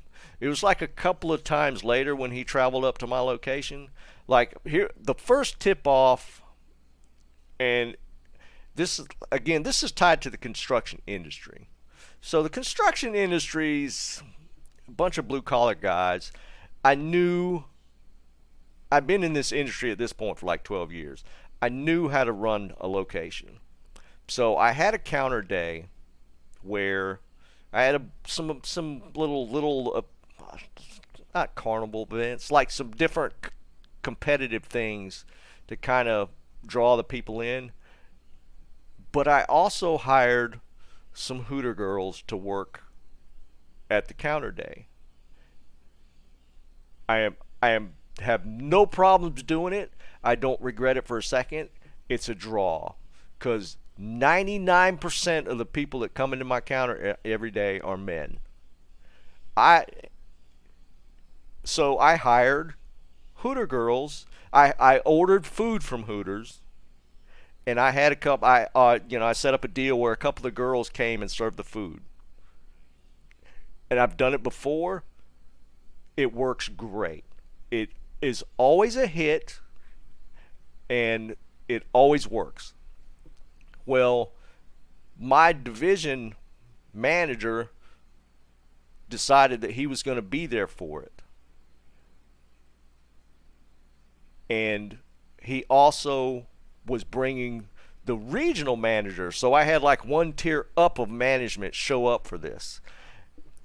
I was busy. I didn't, I couldn't like sit there and hold his hand and, be like, I was busy. And he was constantly up my ass about this. He's like, I don't know if this is a good idea. I don't know what kind of precedent you're setting. Yeah, just weird. And it's not the first time I'd done this. And it had always been a hit. It always worked well. It was a good draw. I had a lot of people always come in for this. And he was just super weird about it. And fortunately, yeah, Tyler, it's just annoying. But the higher guy, the regional guy, he was like, leave him alone, let him do his job. There's nothing wrong with this. So I actually got some a backup from the regional guy. He had been in that job for 40 years or something. He actually, and there's a reason why he was the regional guy. He got it. He was like, just let him do his thing. And it was a big success. I had a lot of new customers come in, and the whole thing with that electrical industry is, you had your certain set of customers always came in every day, and the whole idea was to draw in new clients. That was kind of the goal of these counter days and stuff. And it worked. I mean, I had a huge new set of clientele come in that were just curious, and then you hobnob with those guys. You shake their hand, you talk to them a little bit, you get into the business side a little bit with them, and the whole goal is to kind of build relationships with customers. And it went great. And he kind of let it be. And let me preface this: my previous manager, he brought me in as kind of a turnaround guy. Like the first location I went to, it was bring me in, turn it around. And then that was the move to Augusta it was not doing well. Come in, turn it around. That was kind of what I was brought in to do. And that's kind of the goal of that kind of stuff. It could have been, Luca. And it worked. And, we were starting to make some headway. Sales were turning around. What's up, John? But this guy, again, he was just another one of those managers. His interpersonal skills were not good between him and because I wasn't the only one. We talked, all the managers. And this guy we were all like, I don't know what this guy's deal is. And a little while later, like the next time he came in to visit, he was like going through the books. He was making weird comments, like he was in the cash drawer counting the cash, and didn't implicitly like say it, but he said he does that, to catch, he's had issues with, people stealing money, that sort of thing. And I'm like, what are you saying, dude? That sort of thing. It was really weird. Something I don't feel like somebody at that level needs to be doing. But he was making these weird, implications, or he was implying some really weird stuff. Yeah, John, I hear you, dude. So I was doing something. I was doing some work. I might have been talking with the customer. I don't know what it was. But I come back into my office, and my secretary, who does help me with like all the paperwork, she was like, she was really embedded into my business. She helped me a lot. And she's crying. And I'm like, what the hell is going on? What's up, Haunted? And she's crying. So I call her into my office, and I'm like, what's going on? And she's like, dude just fired her. Without consulting me, he fired my secretary. I'm like, what is, at this point, we're like, things are starting to boil over, and I'm starting to get pretty pissed. And, I kind of confronted him like, what are you doing? No consultation, you just fire my secretary? And he was like, your numbers are not there, you can't really afford to have this person, type of thing. And I'm like, well, this is a turnaround situation. At this point, I've been there like 2 months, 3 months. And he's like, let's not have this conversation here. Let's go to lunch. So we go to lunch. And, we're sitting there, and just he's making weird, odd just really, at this point, it's not comfortable. I don't like this guy. And he's just making weird conversation, just, not work-related conversation. And the waitress comes up, drink order, this sort of thing. And I didn't think nothing about it. But we had a black waitress. So this is where it's going to turn sideways. She walks off. I'm trying to remember his comment, because this is like super cringe. He says something to the how'd he word it? Something to the effect of, they're really not good workers. And I'm like, no, not misogynistic. Way worse. Way worse. Something to the effect of, they're really not good workers or something like that. Yeah, this gets way worse. And I'm like, what are you talking about? He's like, black people. And I'm like, what? My mind, I'm like, I don't even know what to think at this point. Just because we won't go down that trail. This is like the late 90s. And he's like, yeah, black people, I would never hire one. And I'm like, I have no words. I have no words at this point. And this is at the beginning of lunch, and I don't hear anything out of his mouth for the rest of that lunch. I mean, I'm like, I got to get away from this guy. I can't be around this guy. And here there was like some weird conversation. He was talking about his wife is like Asian or something, and he has more respect for Asian people. It's like a really weird conversation. This is in Georgia, Jerry. This is in Augusta. But he's from Florida.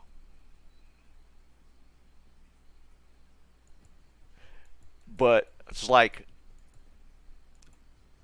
that afternoon when I got back to the office, he left. He went back to Florida. So I called like some buddies of mine in Wilmington. I was like, I'm about to quit my job. I need to. Are y'all hiring? And one of the guys that I know was running one of the new locations in Wilmington. He's like, yeah, let me talk to my boss, dude. If I could work it out, I'll have y'all there. I could get you back to Wilmington pretty quick. And he called me back a couple days later. It's like, you got it worked out. If you want, I can get you working for me in Wilmington. So I called the manager, and I can't really repeat what I said to him. But let's just say that I quit with no notice. I was like, you can go, yourself. I'm moving, and I'm leaving this area, and I'm not giving you 2 weeks. You can kiss my ass. Basically, that was the conversation. It got pretty crazy. But these are some of the people that I've actually worked for. And all my management experience is not that bad. Those two are like, I made it a point of saying that, I will make a point of visiting his grave and pissing on it. And it was such a bad situation. Now, Aaron, at that point, it's like I couldn't even work for that. I didn't want to work for that company.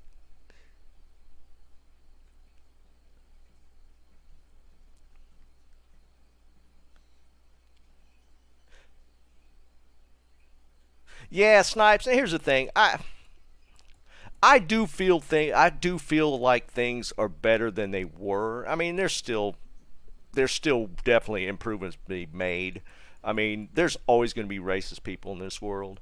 But this goes back to like the 90s, and I feel like even from like the 90s till now, I think it's better. And again, I don't think, you know, I honestly think it's never going to be 100%. There's always going to be some of that out there. I think it is better now than say what's that 90? That was like 99. So say 2000. That's 20 some years. I think between 20 some years ago and even now, I think it's better. I just don't think it's ever going to be 100%. No, Aaron, I did call like the manager I was working for, who was like on even keel, or like they were like the same as far as level within the corporation, and I let him know what was going on. So and knowing him, he probably went up the chain with it, but I wasn't going to stay with that company. Yeah. I mean, there's no way I could stay within that company. This just wasn't going to happen.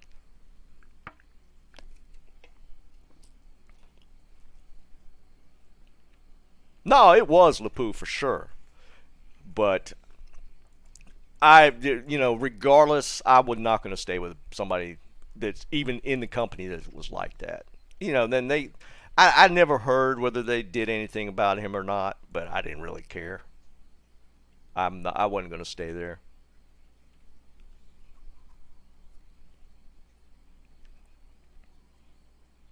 Shut up, Snipes. Yeah, my goal was to make you feel younger, man. That was my goal.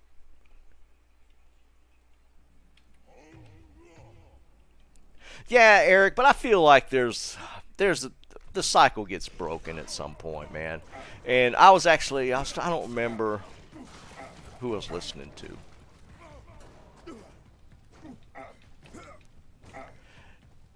But whoever it was made a point of saying, it's a matter of interaction. Like, if you don't ever interact outside of a certain group of people, that never gets broken. But if people like interact with different groups, their mentality tends to change. So I feel like that's where it happens. Oh, Jared, no, she was just she's just a white woman. Hello. It was just that was like he was kind of micromanaging too much, which I hate just in general. So I wasn't going to be. I don't. I don't fall into that. That didn't fall into that. He was just micromanaging, which was doing my job for me, which I hate. No, I understand that, Colossus. Yeah, I mean to a certain extent, that's kind of the best approach.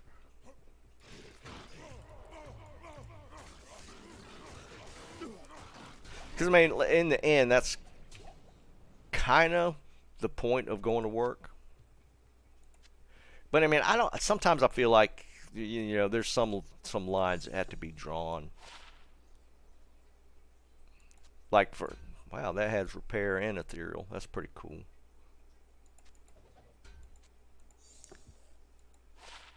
Like, even heads down like that, I still wouldn't be able to work for somebody like that. There's no way.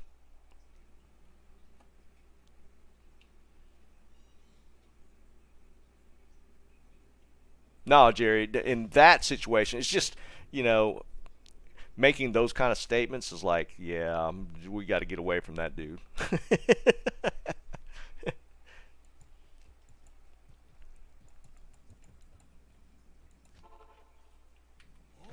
But going back to that point, I feel it's one of them situations where, why is that not? Oh, there it goes. Interacting with different groups of people tends to change. I feel like change your outlook on a lot of things. I'll just leave it at that.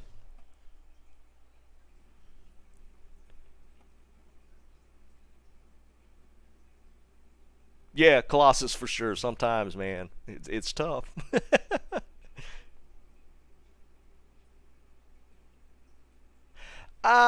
Not really, Aaron. When I went back to school and went back into and went into software development, um,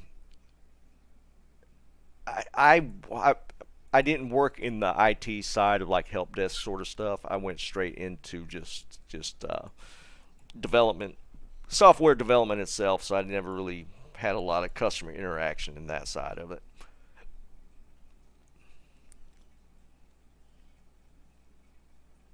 Yeah, Janeeth, 100%. I mean, and I will say, because I went from basically like the construction industry, which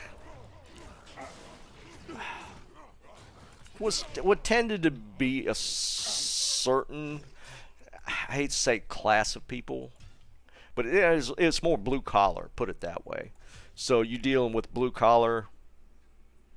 more blue collar people in that industry to like being in software development.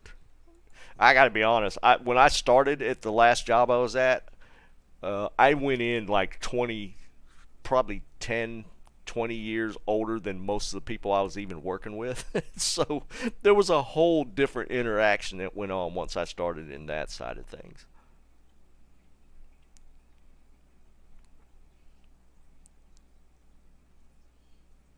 Yeah, Jerry, 100%. That's my point. Like just working in, just associating and being around different people, it tends to change your outlook on a lot of things, or maybe your opinions on a lot of things, just in general.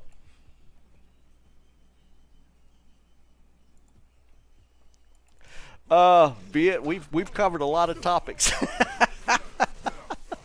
I was talking about mainly my work experience.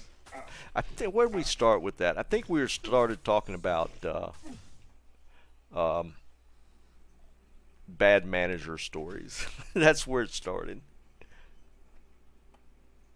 Exactly, Aaron. You start with that, and then you move from that position, right?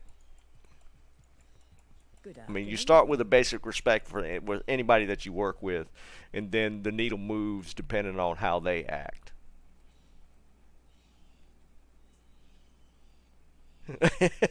Via, dare I ask? Well, aren't you kind of locked into an NDA with talking about the beta? I don't know how much you can disclose. I don't want to put you into like a weird position. I don't know how much you can tell us about the beta right now. Hold on, I forgot. Vine said he whispered me. Yeah, that's what I thought. I'm not going to ask you if you can't say anything.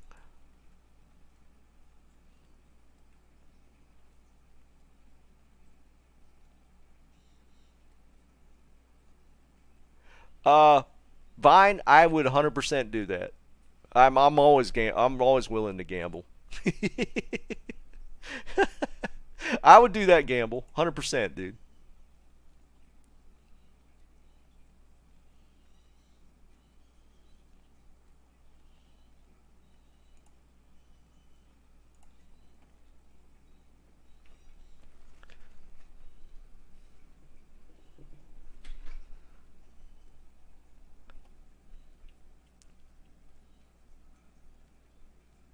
Nice. Yeah, 100% ML. You got to do the throw barb now.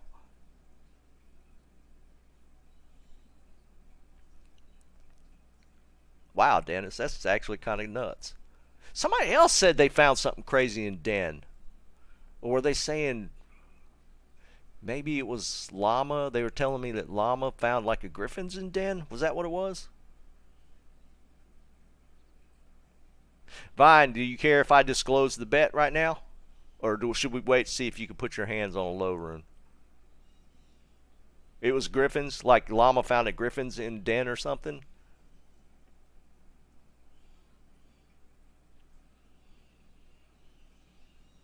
Nice, Durkin.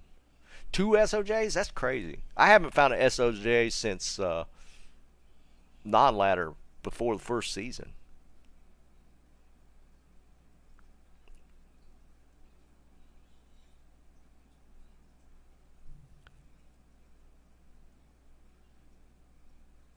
Yeah, okay, that's cool.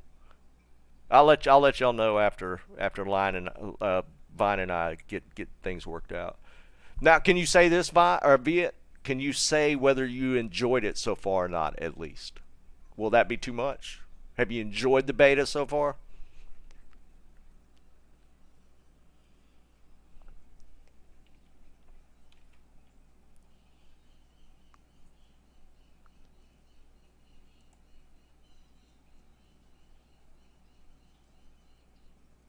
Still figuring it out? All right. I'd be interested in your opinion further down the line once you've played it a little bit. And I think you'd be good with just saying whether you liked it or not. I don't think that'd be crossing any lines. And that's all I'd ask. Play it a little bit more or a lot more, and later on maybe just tell us, yeah, I really enjoyed it, or so far I'm not sure type of thing. Whatever.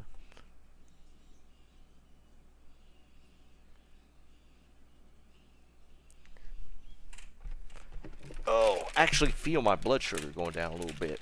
I'm going to have a little chocolate.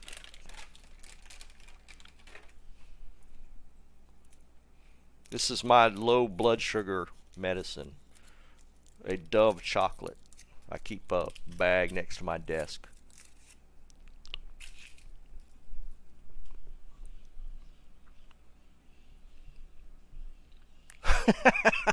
Aaron, is that what it is? 1 for yes, 2 for no.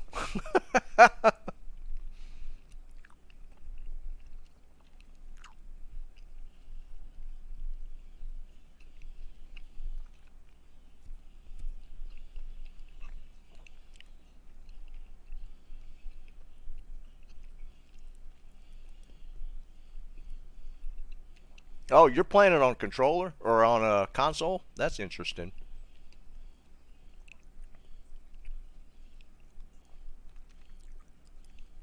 Yeah, Eric, that's true. Well, we already knew that it was kind of going to be like an open world thing, right?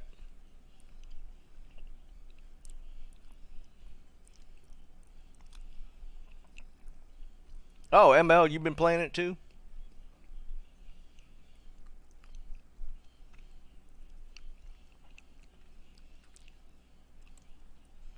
Stonyfield. Should I go do that with my barb and see what happens? Oh, wait, that's what I was going to check. My terror zones, I think, turned off again. Yeah, look, it's disabled again. Y'all saw me turn that on the other day, right? What the hell's going on?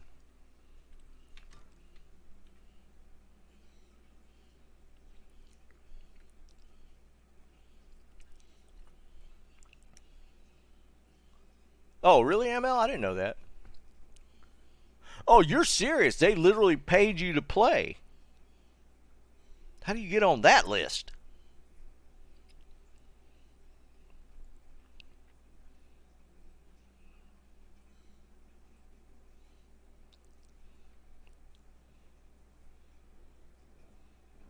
You think that's what it is, Jerry? Just switching to a character that doesn't have terror zones unlocked? That's just weird. That's a bug. Alright, we're going to go kill Rakanishu 50 times.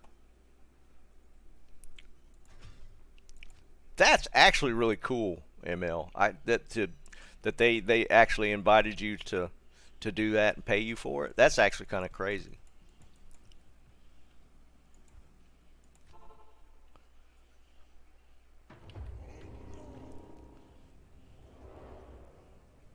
You went there? Okay, that's a whole next level type of shit right there.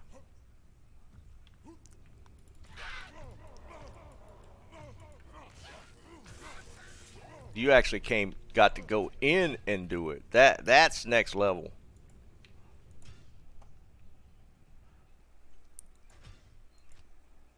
Alright. Let's see who gets the best drop in Stonyfield. Everybody run their solo runs. Let's see what we get. I think last time we did this, somebody actually got something pretty good.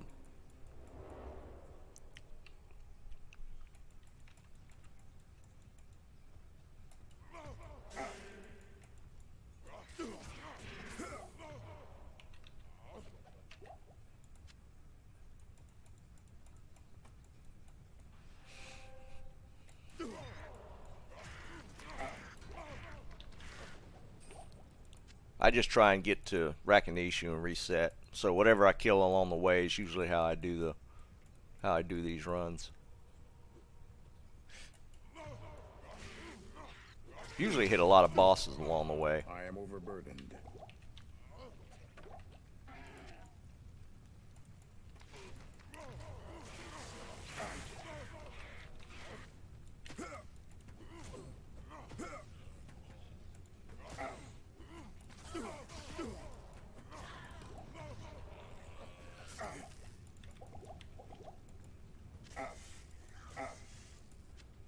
I can't carry anymore.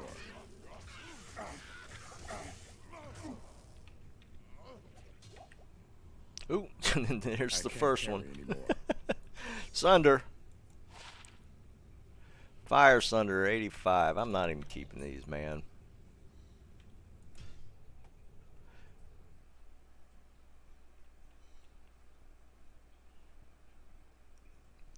Well, Liam, if it's no shaming Pez Radar, I'm already off the list.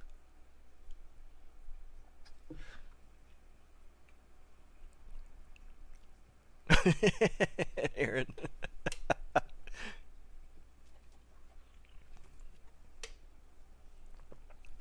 Fire 70 I'd keep, but I'm not keeping them unless they're perfect now. Wow, that's actually kind of crazy, man.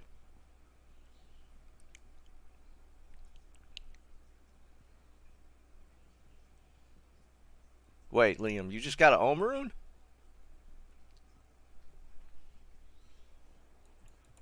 Alright, one Sunder in our drops already.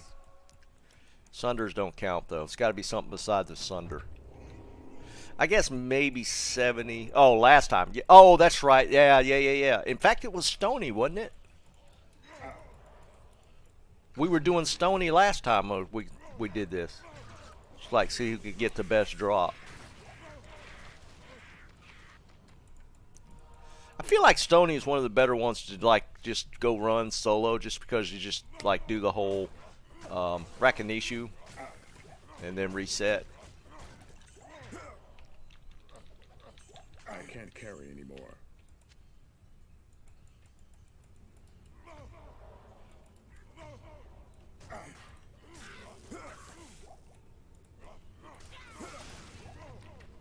Oh wow, a rare lacquered. That's kind of troll. I can't carry anymore.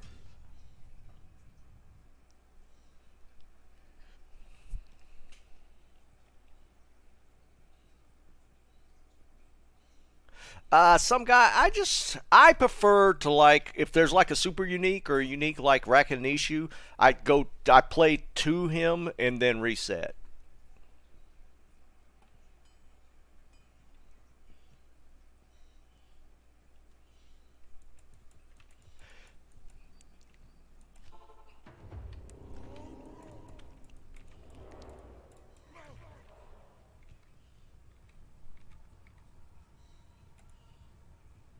Because I have kind of a, when I go looking for the, I play for the road and then follow the road to get to where Rakinishu is, the stones. So I usually, if it's a map like that, I'll just play to that. Like I've done Bloodmore to where I just do like a kind of like a circuit and do it that way, which might be a little better, but I kind of like doing it this way for Stony Field.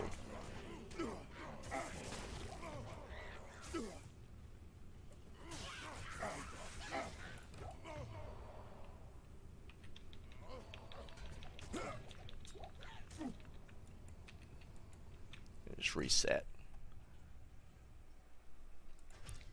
Well, Lapu, what are you considering cold sword gear?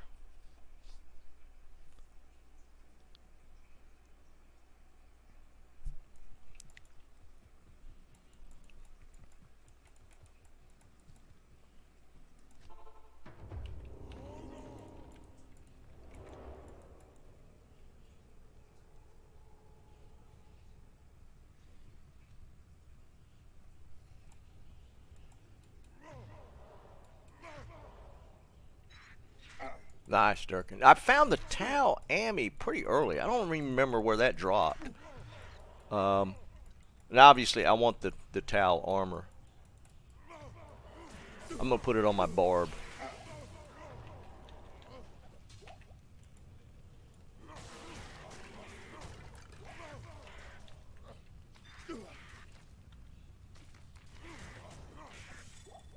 Ooh, amulet. Speaking of, I am overburdened. what y'all think? Nope. Alright, let's dump money real quick.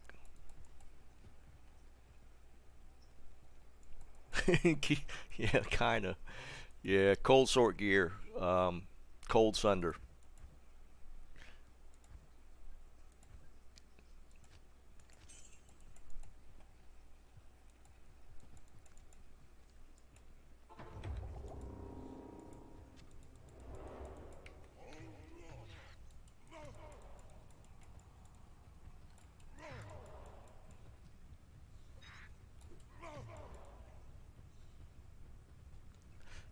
I mean, it's probably better to do this with the cold sork, but I have more magic fine on my barb, so that's kind of what we're gonna go do. Get out of here.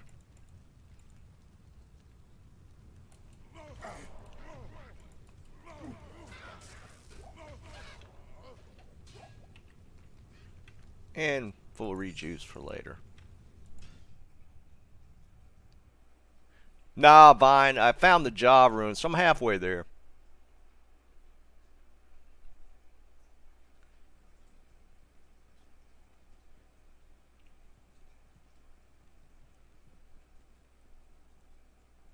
Nice, JW. Well, you're most of the way there.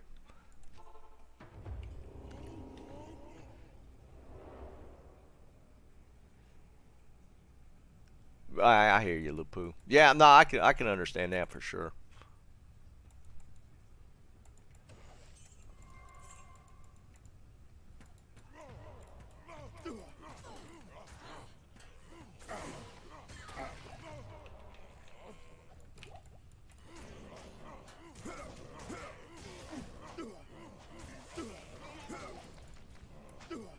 I can't carry anymore. So many boss packs and stuff already.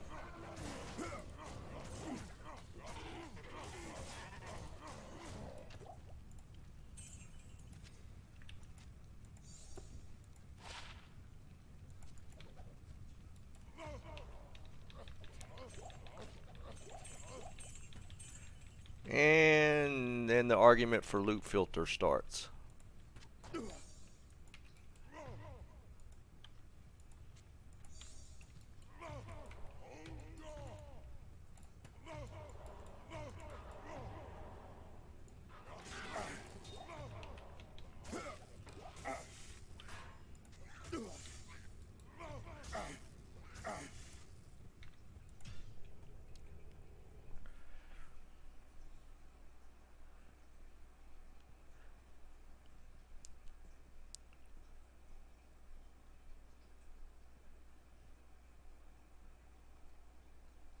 Yeah, Liam, I'm gonna forget Ith.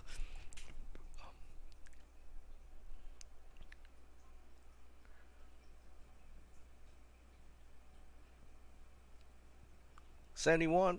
I don't know that I might keep that. At this point with the Sunder Charms, I'm just looking for the perfect ones.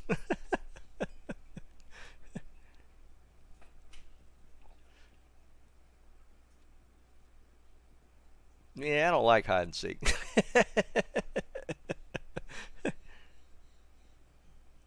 Yeah, filthy. They fixed it. They patched that right before ladder dropped, so that the Sunders would work with traps, and like the same with fire Sunders working with like Hydras. They did fix it. It did not work originally, but they were able to patch it in before ladder dropped.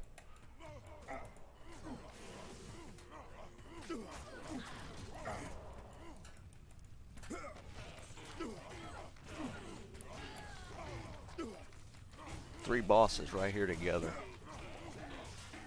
It's crazy.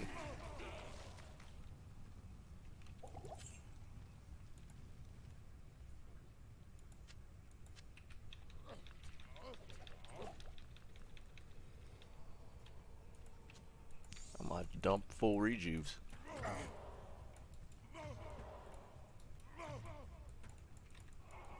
Alright, where's the boss at? Is this you? No.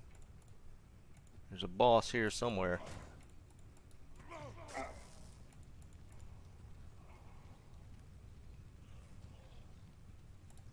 One of you? Nope.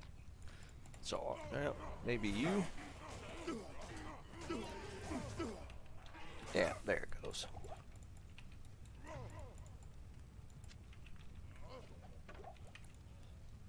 Four boss packs within like a couple screens.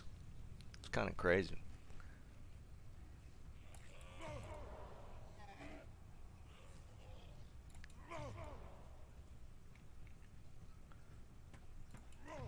There it is.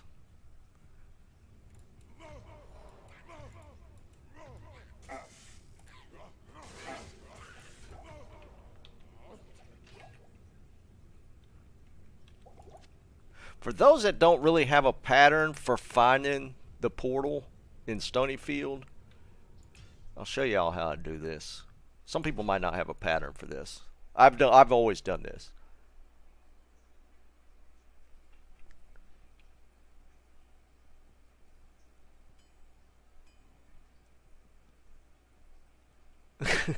God, Camp. What are you referring to, Filthy? I don't know that the game is dying. I'm curious. I think ladder's still in a healthy position. Whether it's in that position when we get to the halfway mark will kind of determine the problem. What's up, Bob? Yeah, the road thing, but I always tend to move upwards. Like, if I'm going to look for the road, I always tend to run to the north looking for it.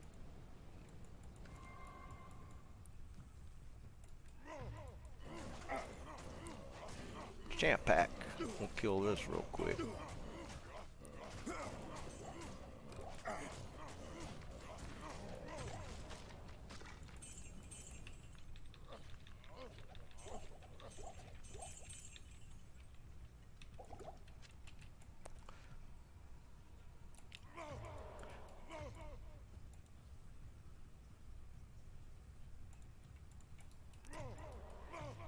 Weed out these boss and champ packs though.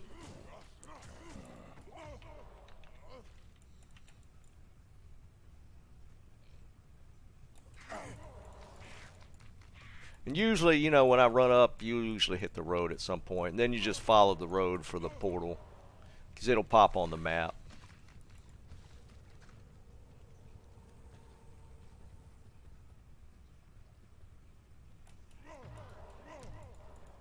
But this usually suits me pretty well for finding Rakinishu pretty quick. Or just finding the portal just in general. If you're hunting it for with a Sork for cow leg. Or worse leg, not cow leg, cow portal. And then reset.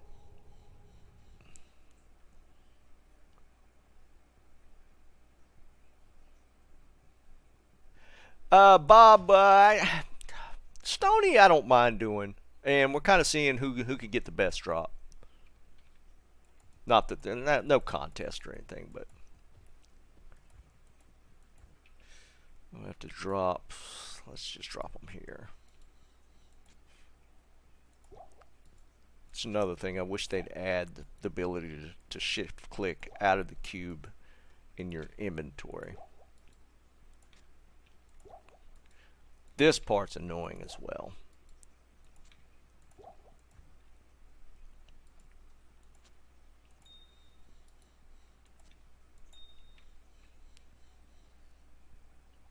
Did they drop? I thought I saw Tim, the Tap Man, playing the MW2 campaign.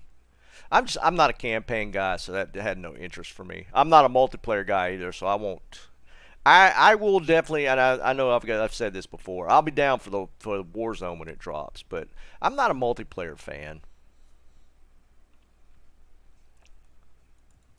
That's the set ward shield, right? Some guy. It's somewhat uncommon.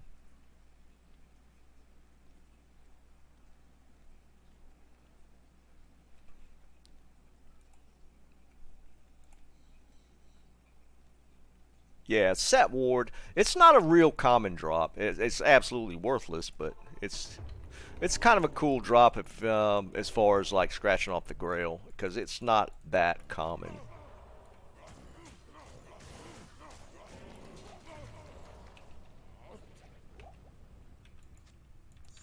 Can't pass up the full rejuves.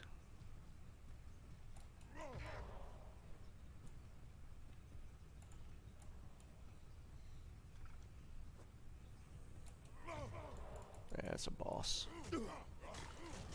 XP is actually still decent at 89. About to hit 90. I feel like I should ID a Berserker Axe.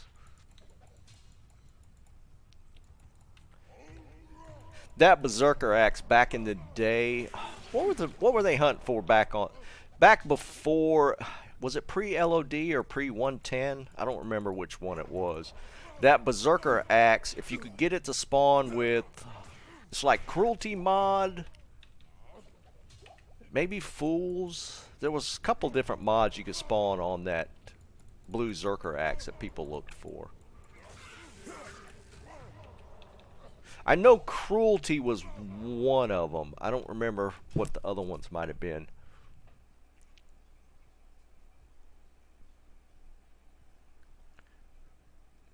Filthy, never. I don't know, man.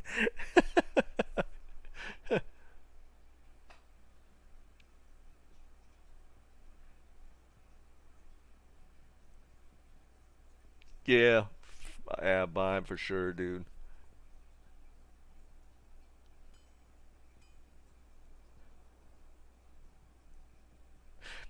It seems like there was blue ones that they were hunting for way back in the day, Vine. It was like um, the Zerker Axe and maybe I think it was like Fanged Knife, maybe or Mythical. There was a couple of different weapons that kind of was a they yeah they were looking for in those blue weapons.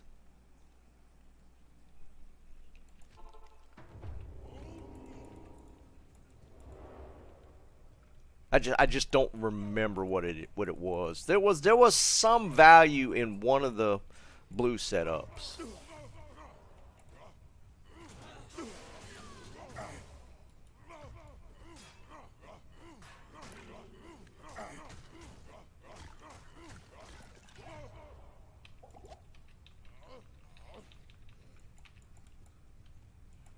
Well, we're gonna load up on full rejuve. That's gonna be my best find. Oops, best find for Stony Field.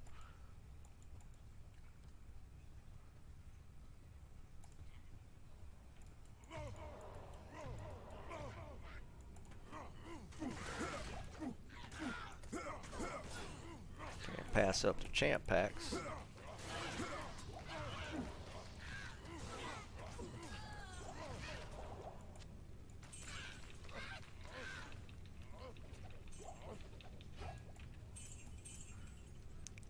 This is one thing with the Terror Zone drops for me have been kind of garbage. Outside of finding Thunder Charms, I haven't really found anything.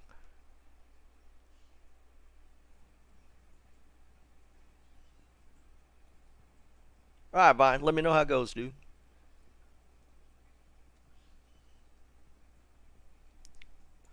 Hey, Bone, is it superior or is it just a plain one?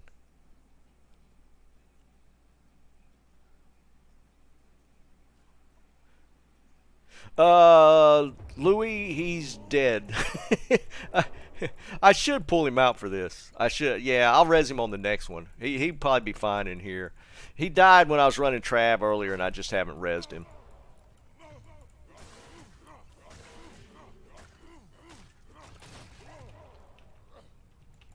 I should pull him out for this, though. He'll be fine in Stony Field for sure.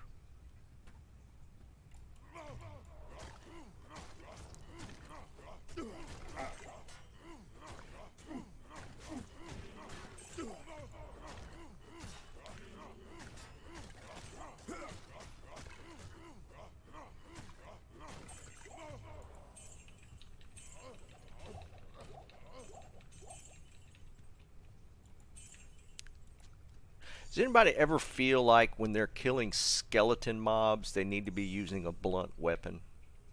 Even though that's not a thing in D2R, I feel like, I don't know what it was or what I was playing or where that comes from, but I always feel like I need to bust out like a mace or a hammer to fight skeleton mobs, even though that's not a thing in D2R.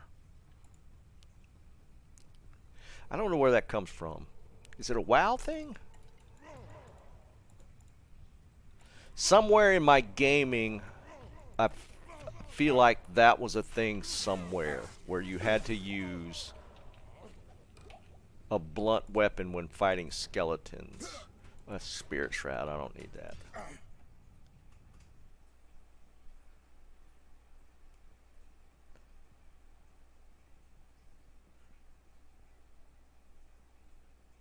I think so, Vine, but I don't think it's that. It seemed like there was a game maybe in the past somewhere where just in general you needed to use a blunt weapon when fighting skeletons. Bob, I bet you're right. I bet it comes from D&D back in the day. I think it's an old like old school D&D thing maybe. No, I know like in general, like in D2 there's that 50% damage thing, but I think it's an old D&D mindset.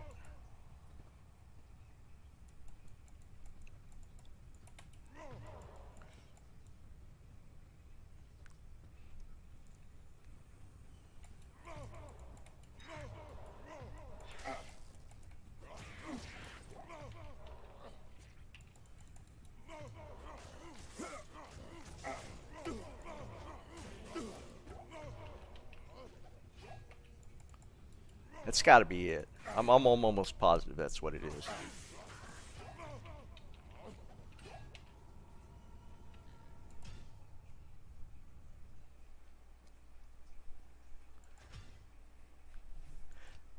There was also one. This goes back to those style, like the D&D style games back in the day. There was one built around Lord of the Rings. What was that called? There was an there was a book D&D type of game that was around the Lord of the Rings world.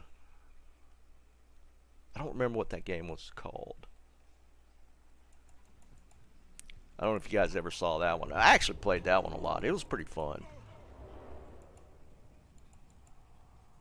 Orc de Guides, that's pretty cool.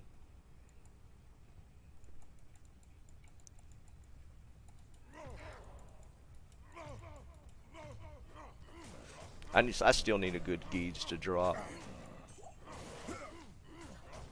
I've gotten a couple Guides so far, but they've been both kind of crappy.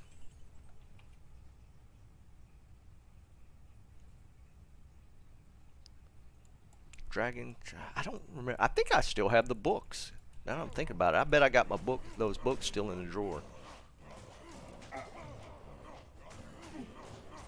I keep a lot of random crap. I am overburdened.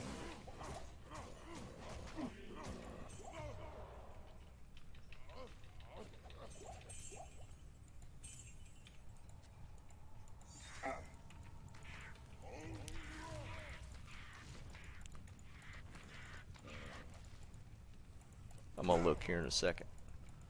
I know for a fact I got some of those books still in the drawer.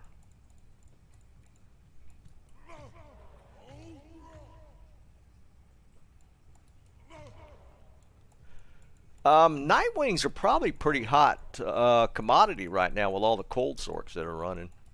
Of course, most of them are going to be running Shaco, but there's going to be some of those guys running the pure damage builds that would probably get in Nightwings. But as far as value, I couldn't tell you, but it probably has decent value.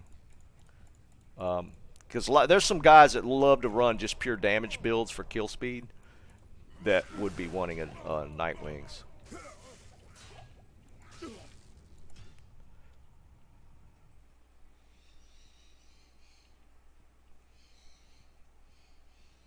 Electronic license plates? I ain't never even heard of that.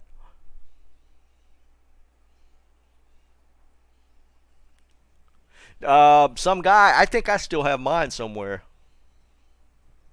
I don't have any of the D&D books. We switched over to this Lord of the Rings series games or whatever, and that's what we ended up playing more than D&D. Yeah, the trilogy is amazing. Case, what's your take on the series, the new Amazon series? I've not been hearing good things. I haven't watched it. I didn't really have an interest.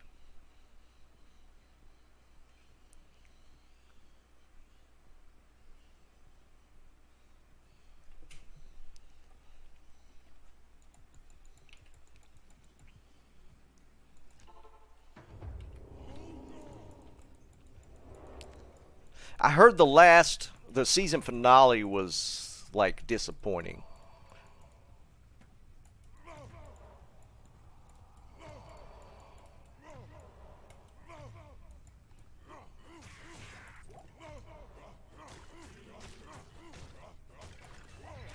I am overburdened. Wow. 3 packs here, 1 spot.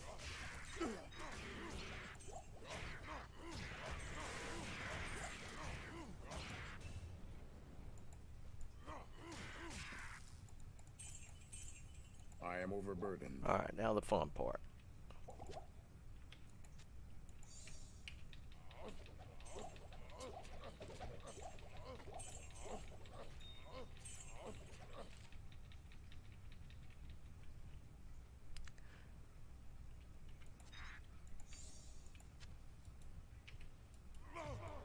Make sure I'm seeing everything.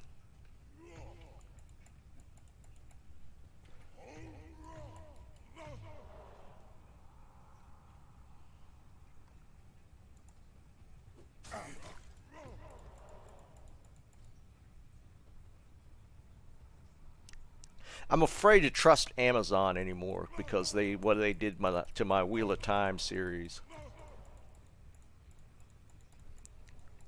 Because I'm a huge Wheel of Time fan. I've read the book series twice, which is, if you know anything about the Wheel of Time book series, reading them twice is a big endeavor. And I thought the shows were horrible the first season, and I just, with that in my head, I was like, they're gonna do the same thing with the Lord of the Rings stuff. So I was like, I don't know.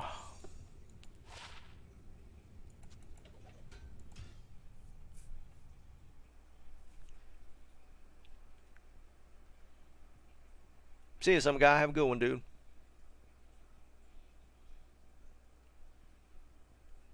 Cocktails and pizza, man. That's good. That's a good night right there. Jerry, there's 13 books, and each book ran from 1,400 to 2,000 pages.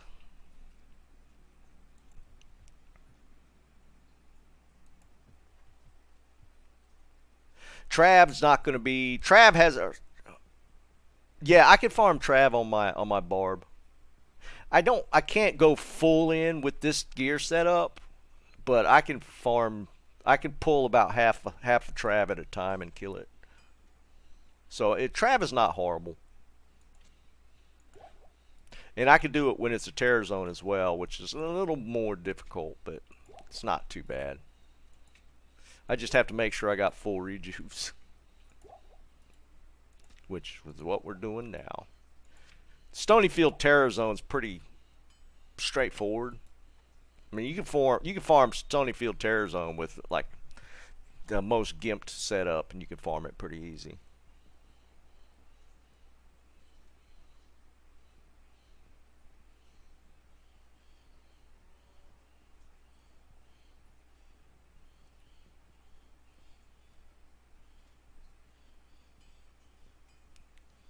Brandon Sanderson is the best fantasy fiction writer in the world.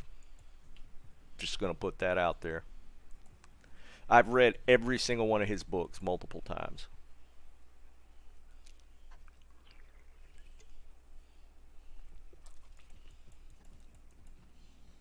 How much time? We've still got 30 minutes on this.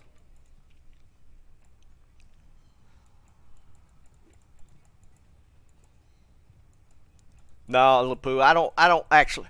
Here's the thing. I love his books. I don't usually follow like my wife does. She loves just like following the different authors and stuff, like what they're doing and all that kind of stuff. That's not me. I love their books. I'll read their books. I'll wait as soon as their books come out. I'll read them. But as far as that type of stuff, I'm not a fanboy in that capacity. That's just not. It's just not me. I'll never like go to a convention to meet an author or any of that kind of stuff. That's just not me.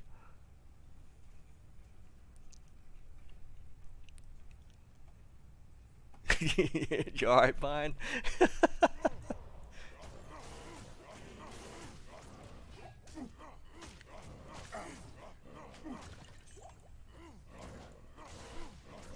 I just appreciate great writing, and he is like one of the best out there.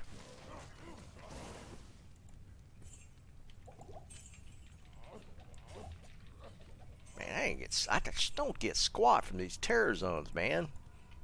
I'm better off doing Trav.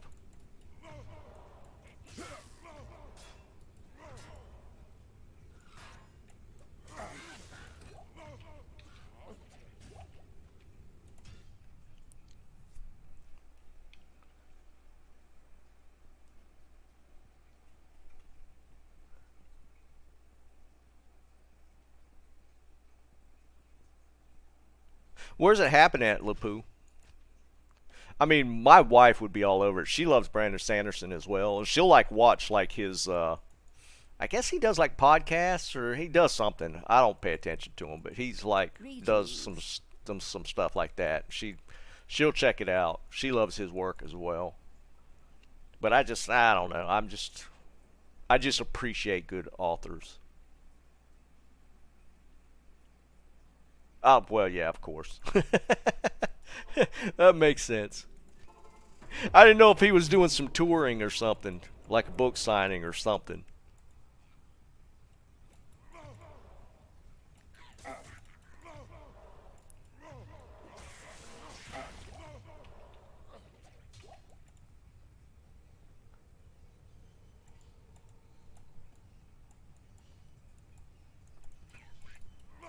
I've never been. I've not spent much time on the western side of the country. I spent some time in New Mexico when I was in Boy Scouts. So we went to a scout ranch there. But that's probably did the Grand Canyon thing. I love Vegas. I'm a huge Vegas fan. That's kind of my extent. I've been to Vegas multiple times. I've been through LAX. That's my extent of Los Angeles. And I've been through what's the name of the airport? I've been through the airport in San Francisco, which that one's actually kind of cool. But that's been it.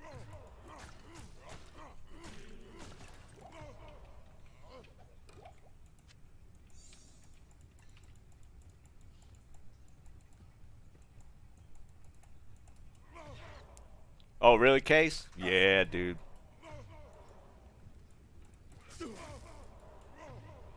I love Vegas.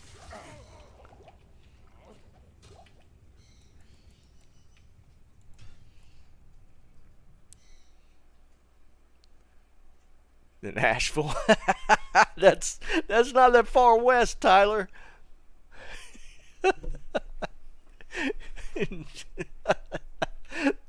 Oh my God.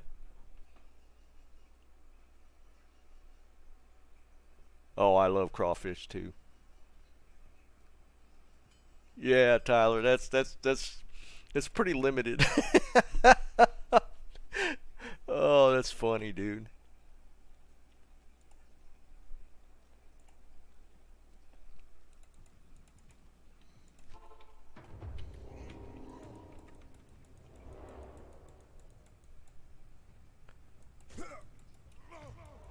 Oh, I'm all about some crawdads.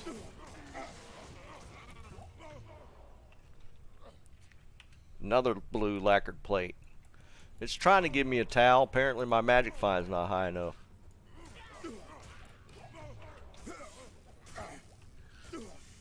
try to give me some travs. Magic find obviously not high enough.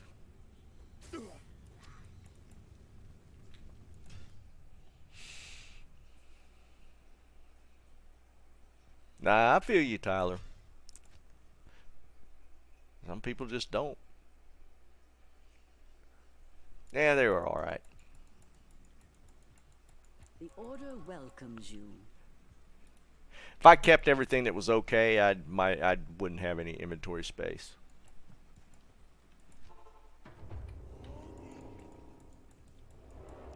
It's locked. I tend to trophy hunt a lot when it comes to rares.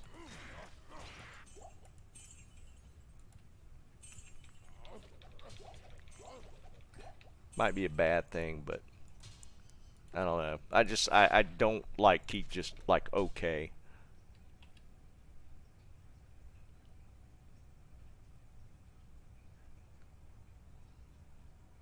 Yeah, let's ask real quick. Is anybody on that can do PlayStation transfer, PC to PlayStation?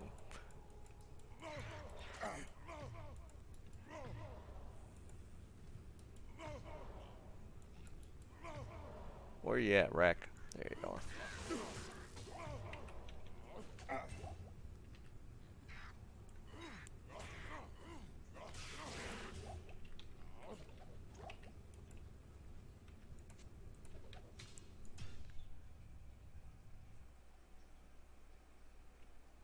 Yeah, no thanks, Tommy.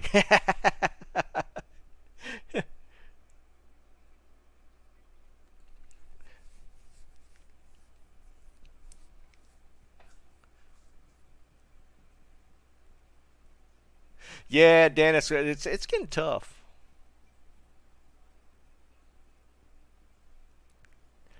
We had several guys that used to be able to do transfers, but we hadn't. Best rare helm.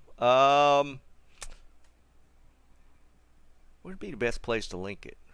We got a trophy room, Han. If you're on my Discord, you could post it there. Nah, Lapu, they're being kind of trash. All I've gotten is a bunch of full rejuves.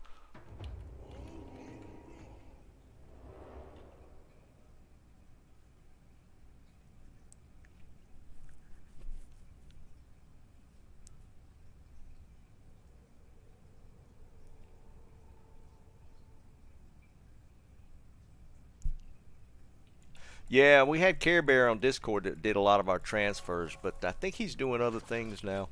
I don't think he's playing a whole lot of D2 or any at all.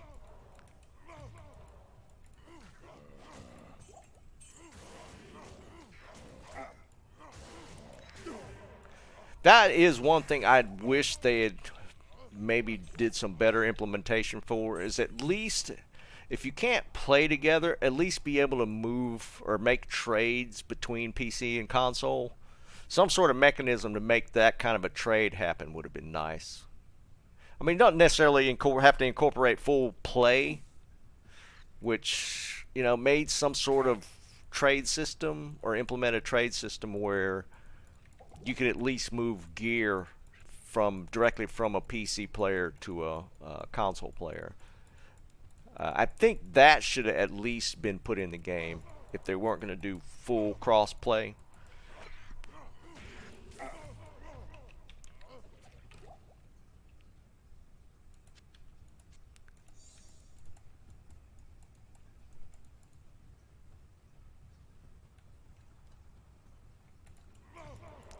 Yeah, Mike, it gets tougher and tougher, man, as we get further into D2. You know, a lot of people just stop playing. You just don't see. It's tougher to get transfers done.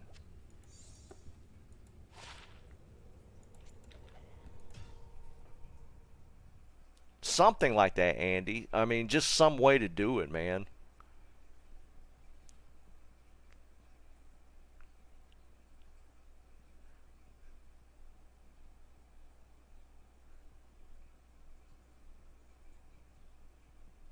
Right, Andy. Yeah, like the mailbox system where you can send something to somebody, But like if it was like a goal, if you're selling something, you know, they had to, you could set like a sell price or something, and where they had to put that X amount of gold for the transaction to complete, something along those lines.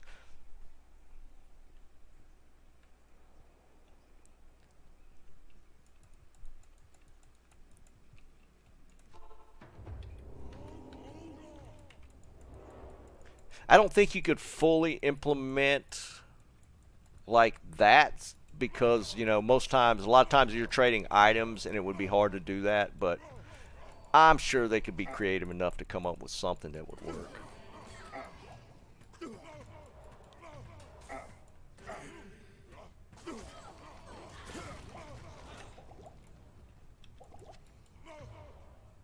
All right, Rack, where you at?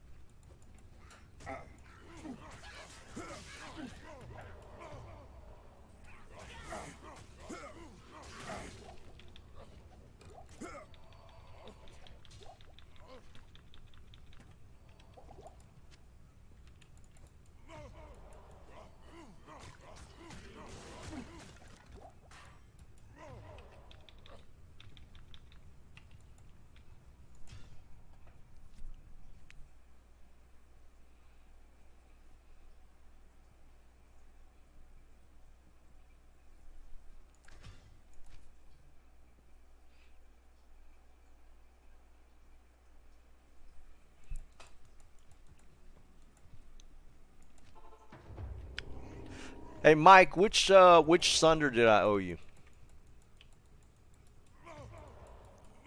I should write these things down, but I trust you.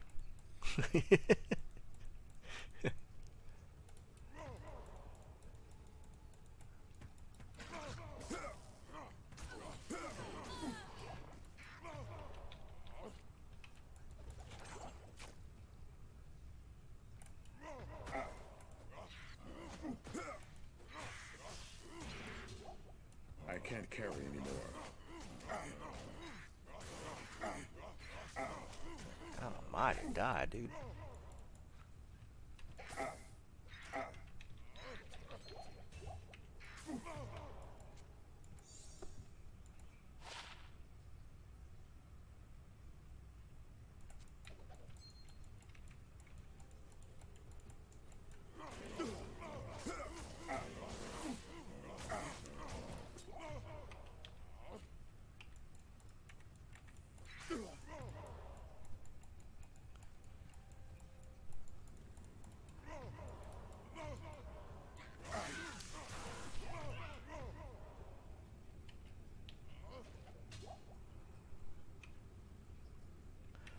Um, Mike, I mean, I'm gonna be on later. Maybe we could work, make a something happen.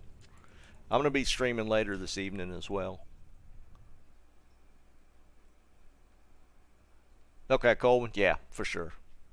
I think I still have that one set aside now that you say that. All right, let's see. Vine, I'm in Wind One.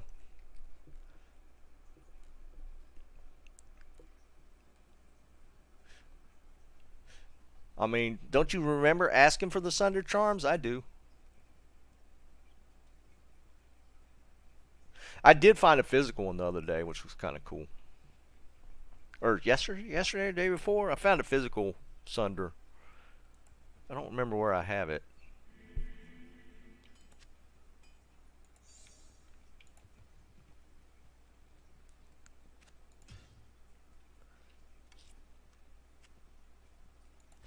All right, so, all right, Vine, I'm gonna let him know what the deal is.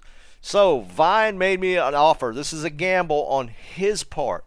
Oh well, no, it's a gamble on my part. Both. We made a gamble. So Vine is offering me the low rune. Here's the bet. So I get to make the grief, but the next high rune that drops on stream, Vine gets, regardless of what it is. So Vex or higher. So he could potentially pull a Burr, Jaw, whatever. The bet is I get the low rune, Vine gets the next high rune that drops on stream. So he could potentially, you know, he can make out like a bandit. If I get a Burr rune as my next drop, it's his. So that's the bet.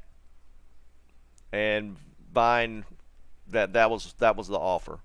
He offers the low rune up front. He gets the next high rune drop. Yeah, I mean, if I hork a Burr rune, it's his.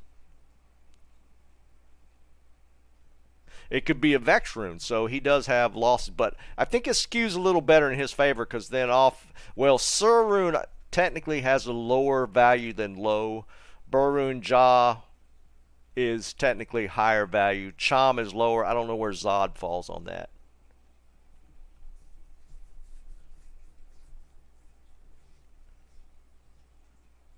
Yeah, Vex or higher. That is what you mean by that, Brian, right? Yeah, ML. You still have your setup on Switch, right? So you could go like lemmed Alibabas or something like that on Switch. So you can go. Well, Sur's actually lower. I think Chom is lower too, right?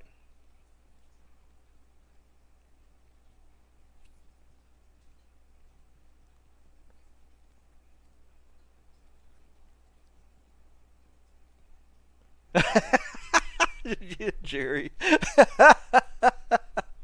Well, Fuzzy got me on that when we were doing those cows and he was throwing them runes on the ground and they did look like they were popping from the cows. It was kind of funny.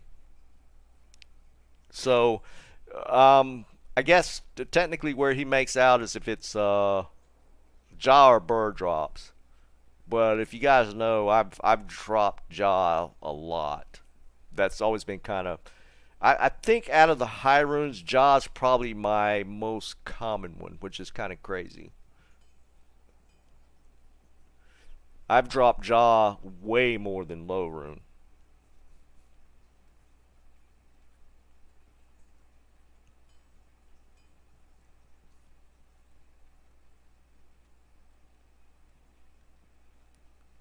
Zod I've only ever dropped once ever.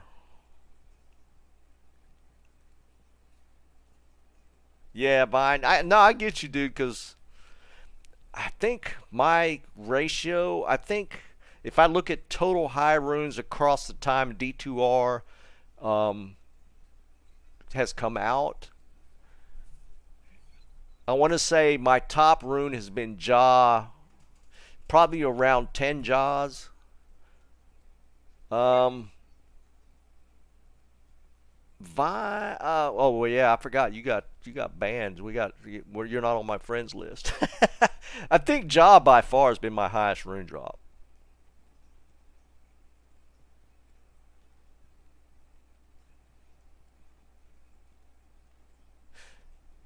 Burr is probably a close second. Now I'd say it goes Jaw. Vex is probably actually I got a lot of Vex runes last season. Vex might be second.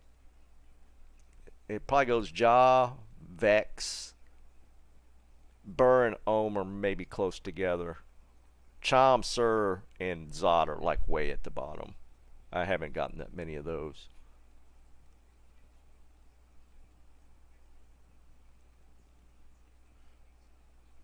So yeah, it's not a out of the question bet. I think he might make okay with it. And I don't have a problem with it. I enjoy gambling. Where I had a five socket phase somewhere. We're gonna go ahead and make it. Let me find that real quick. We'll go ahead and make the grief.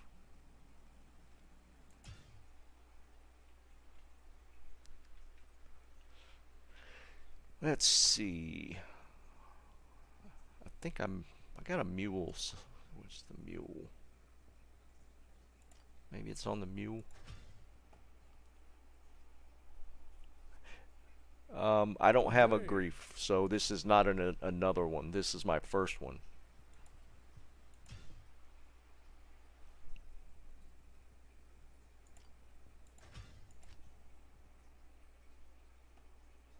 I've rolled griefs for some other people.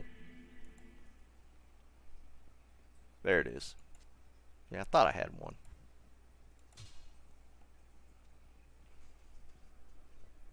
No, I'm about to roll it. No, I've rolled, who did I roll a grief for? I rolled one for,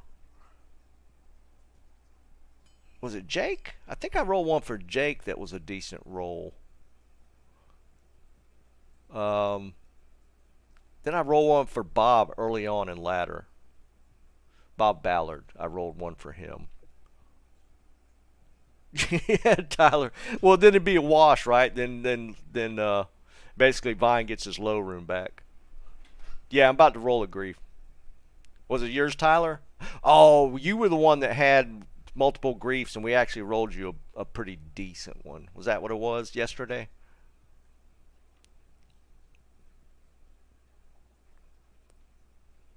There we go.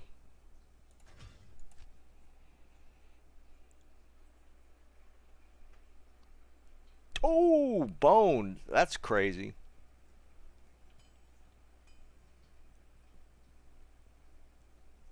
Son, a 1920. That's a good trade. Hold on. Let me, I'm going to accept Vines. All right, there we go.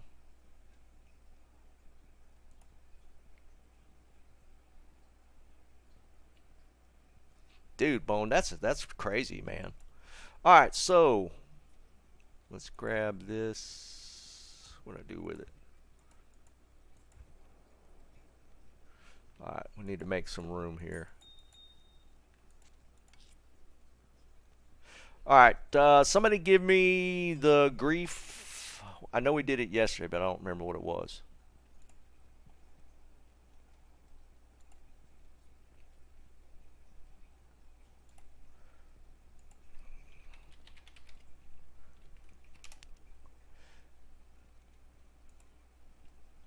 All right.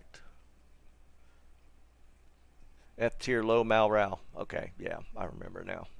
I've done this a few times at this point.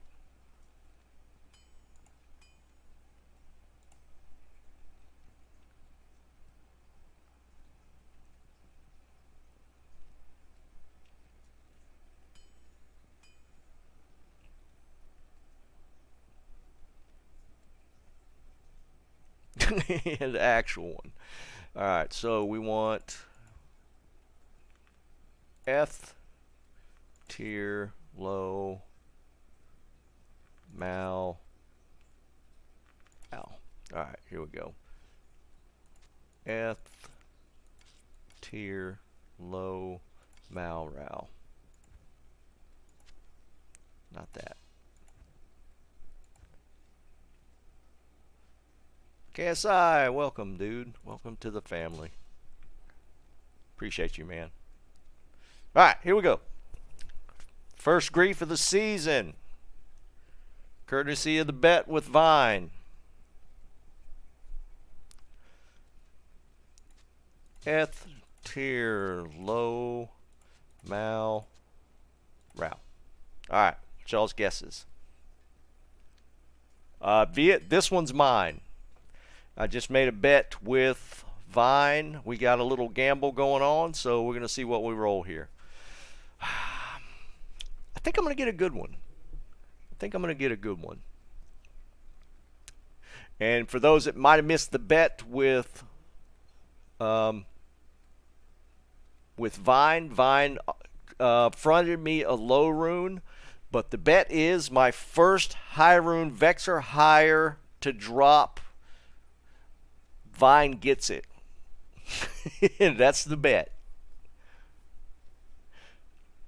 Damn, Lapoo, that's kind of mean, man. All right, here we go.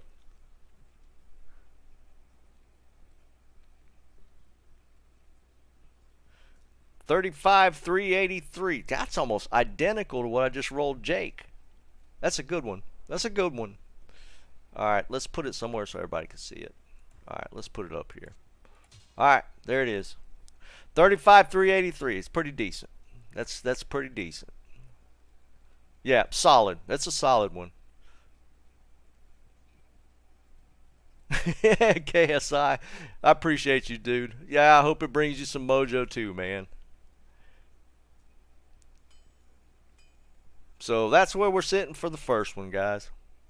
35. Oh, yeah, 34. That's right, Tyler. Dude, that's crazy how close that is, man.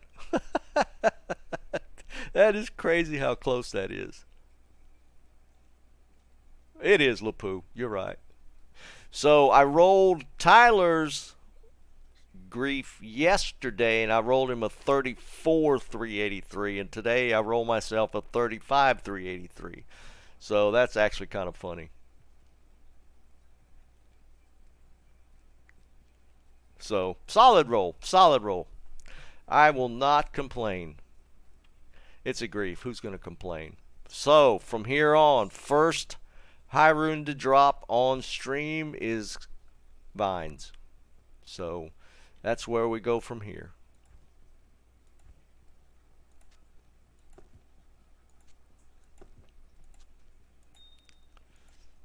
Alright, so we finally retire the Unbending Will.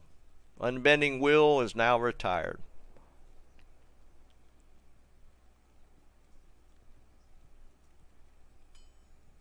So that's where we're at. Alright, so obviously we got to do one trav run, right? Yeah, Dennis, so now I don't stream ever.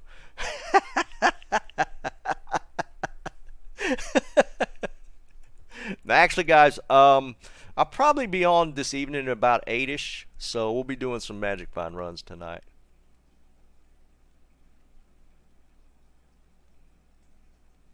Oh, Can, do you want that Unbending Wheel? Yeah, you can have it, dude. Alright, we got to do one trav run now. Next. Yeah, right, JW. Alright, what would only be more classic is if it dropped, if we got a high rune to drop right here, but that would be too crazy. But I'll be on tonight, so we'll be doing some runs tonight. And at some point I got to level the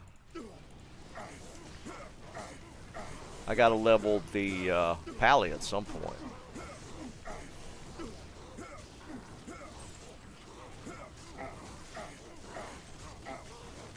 But we'll probably be doing some trav runs tonight, just for the hell of it. Alright, this is much better. Much faster, much faster. And that's how you should be doing. Alright, buying that Sol rune's yours. There you go. Low for Sol.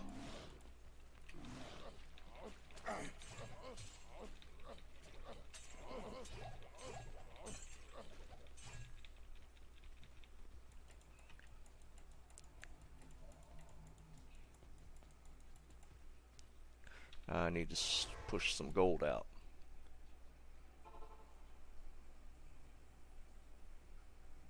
Alright, Ken. Yeah, we'll do it tonight. I'm going to jump here to eat here in a little bit, but I'll be back on tonight.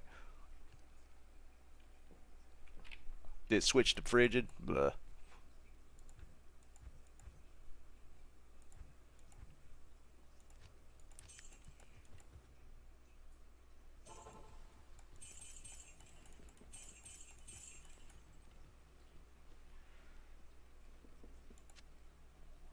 Alright, so we're going to leave it here. Alright, if you haven't done it already, go ahead and like the stream. Yeah,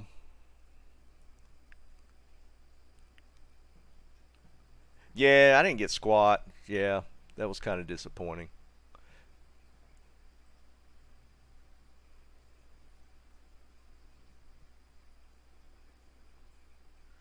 Oh, well, there's more than Can asking for it?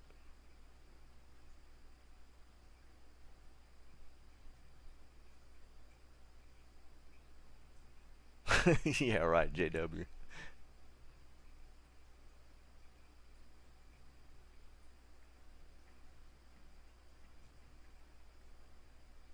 Yeah, Jerry, not today, man. You usually get a good one at 6, but not today.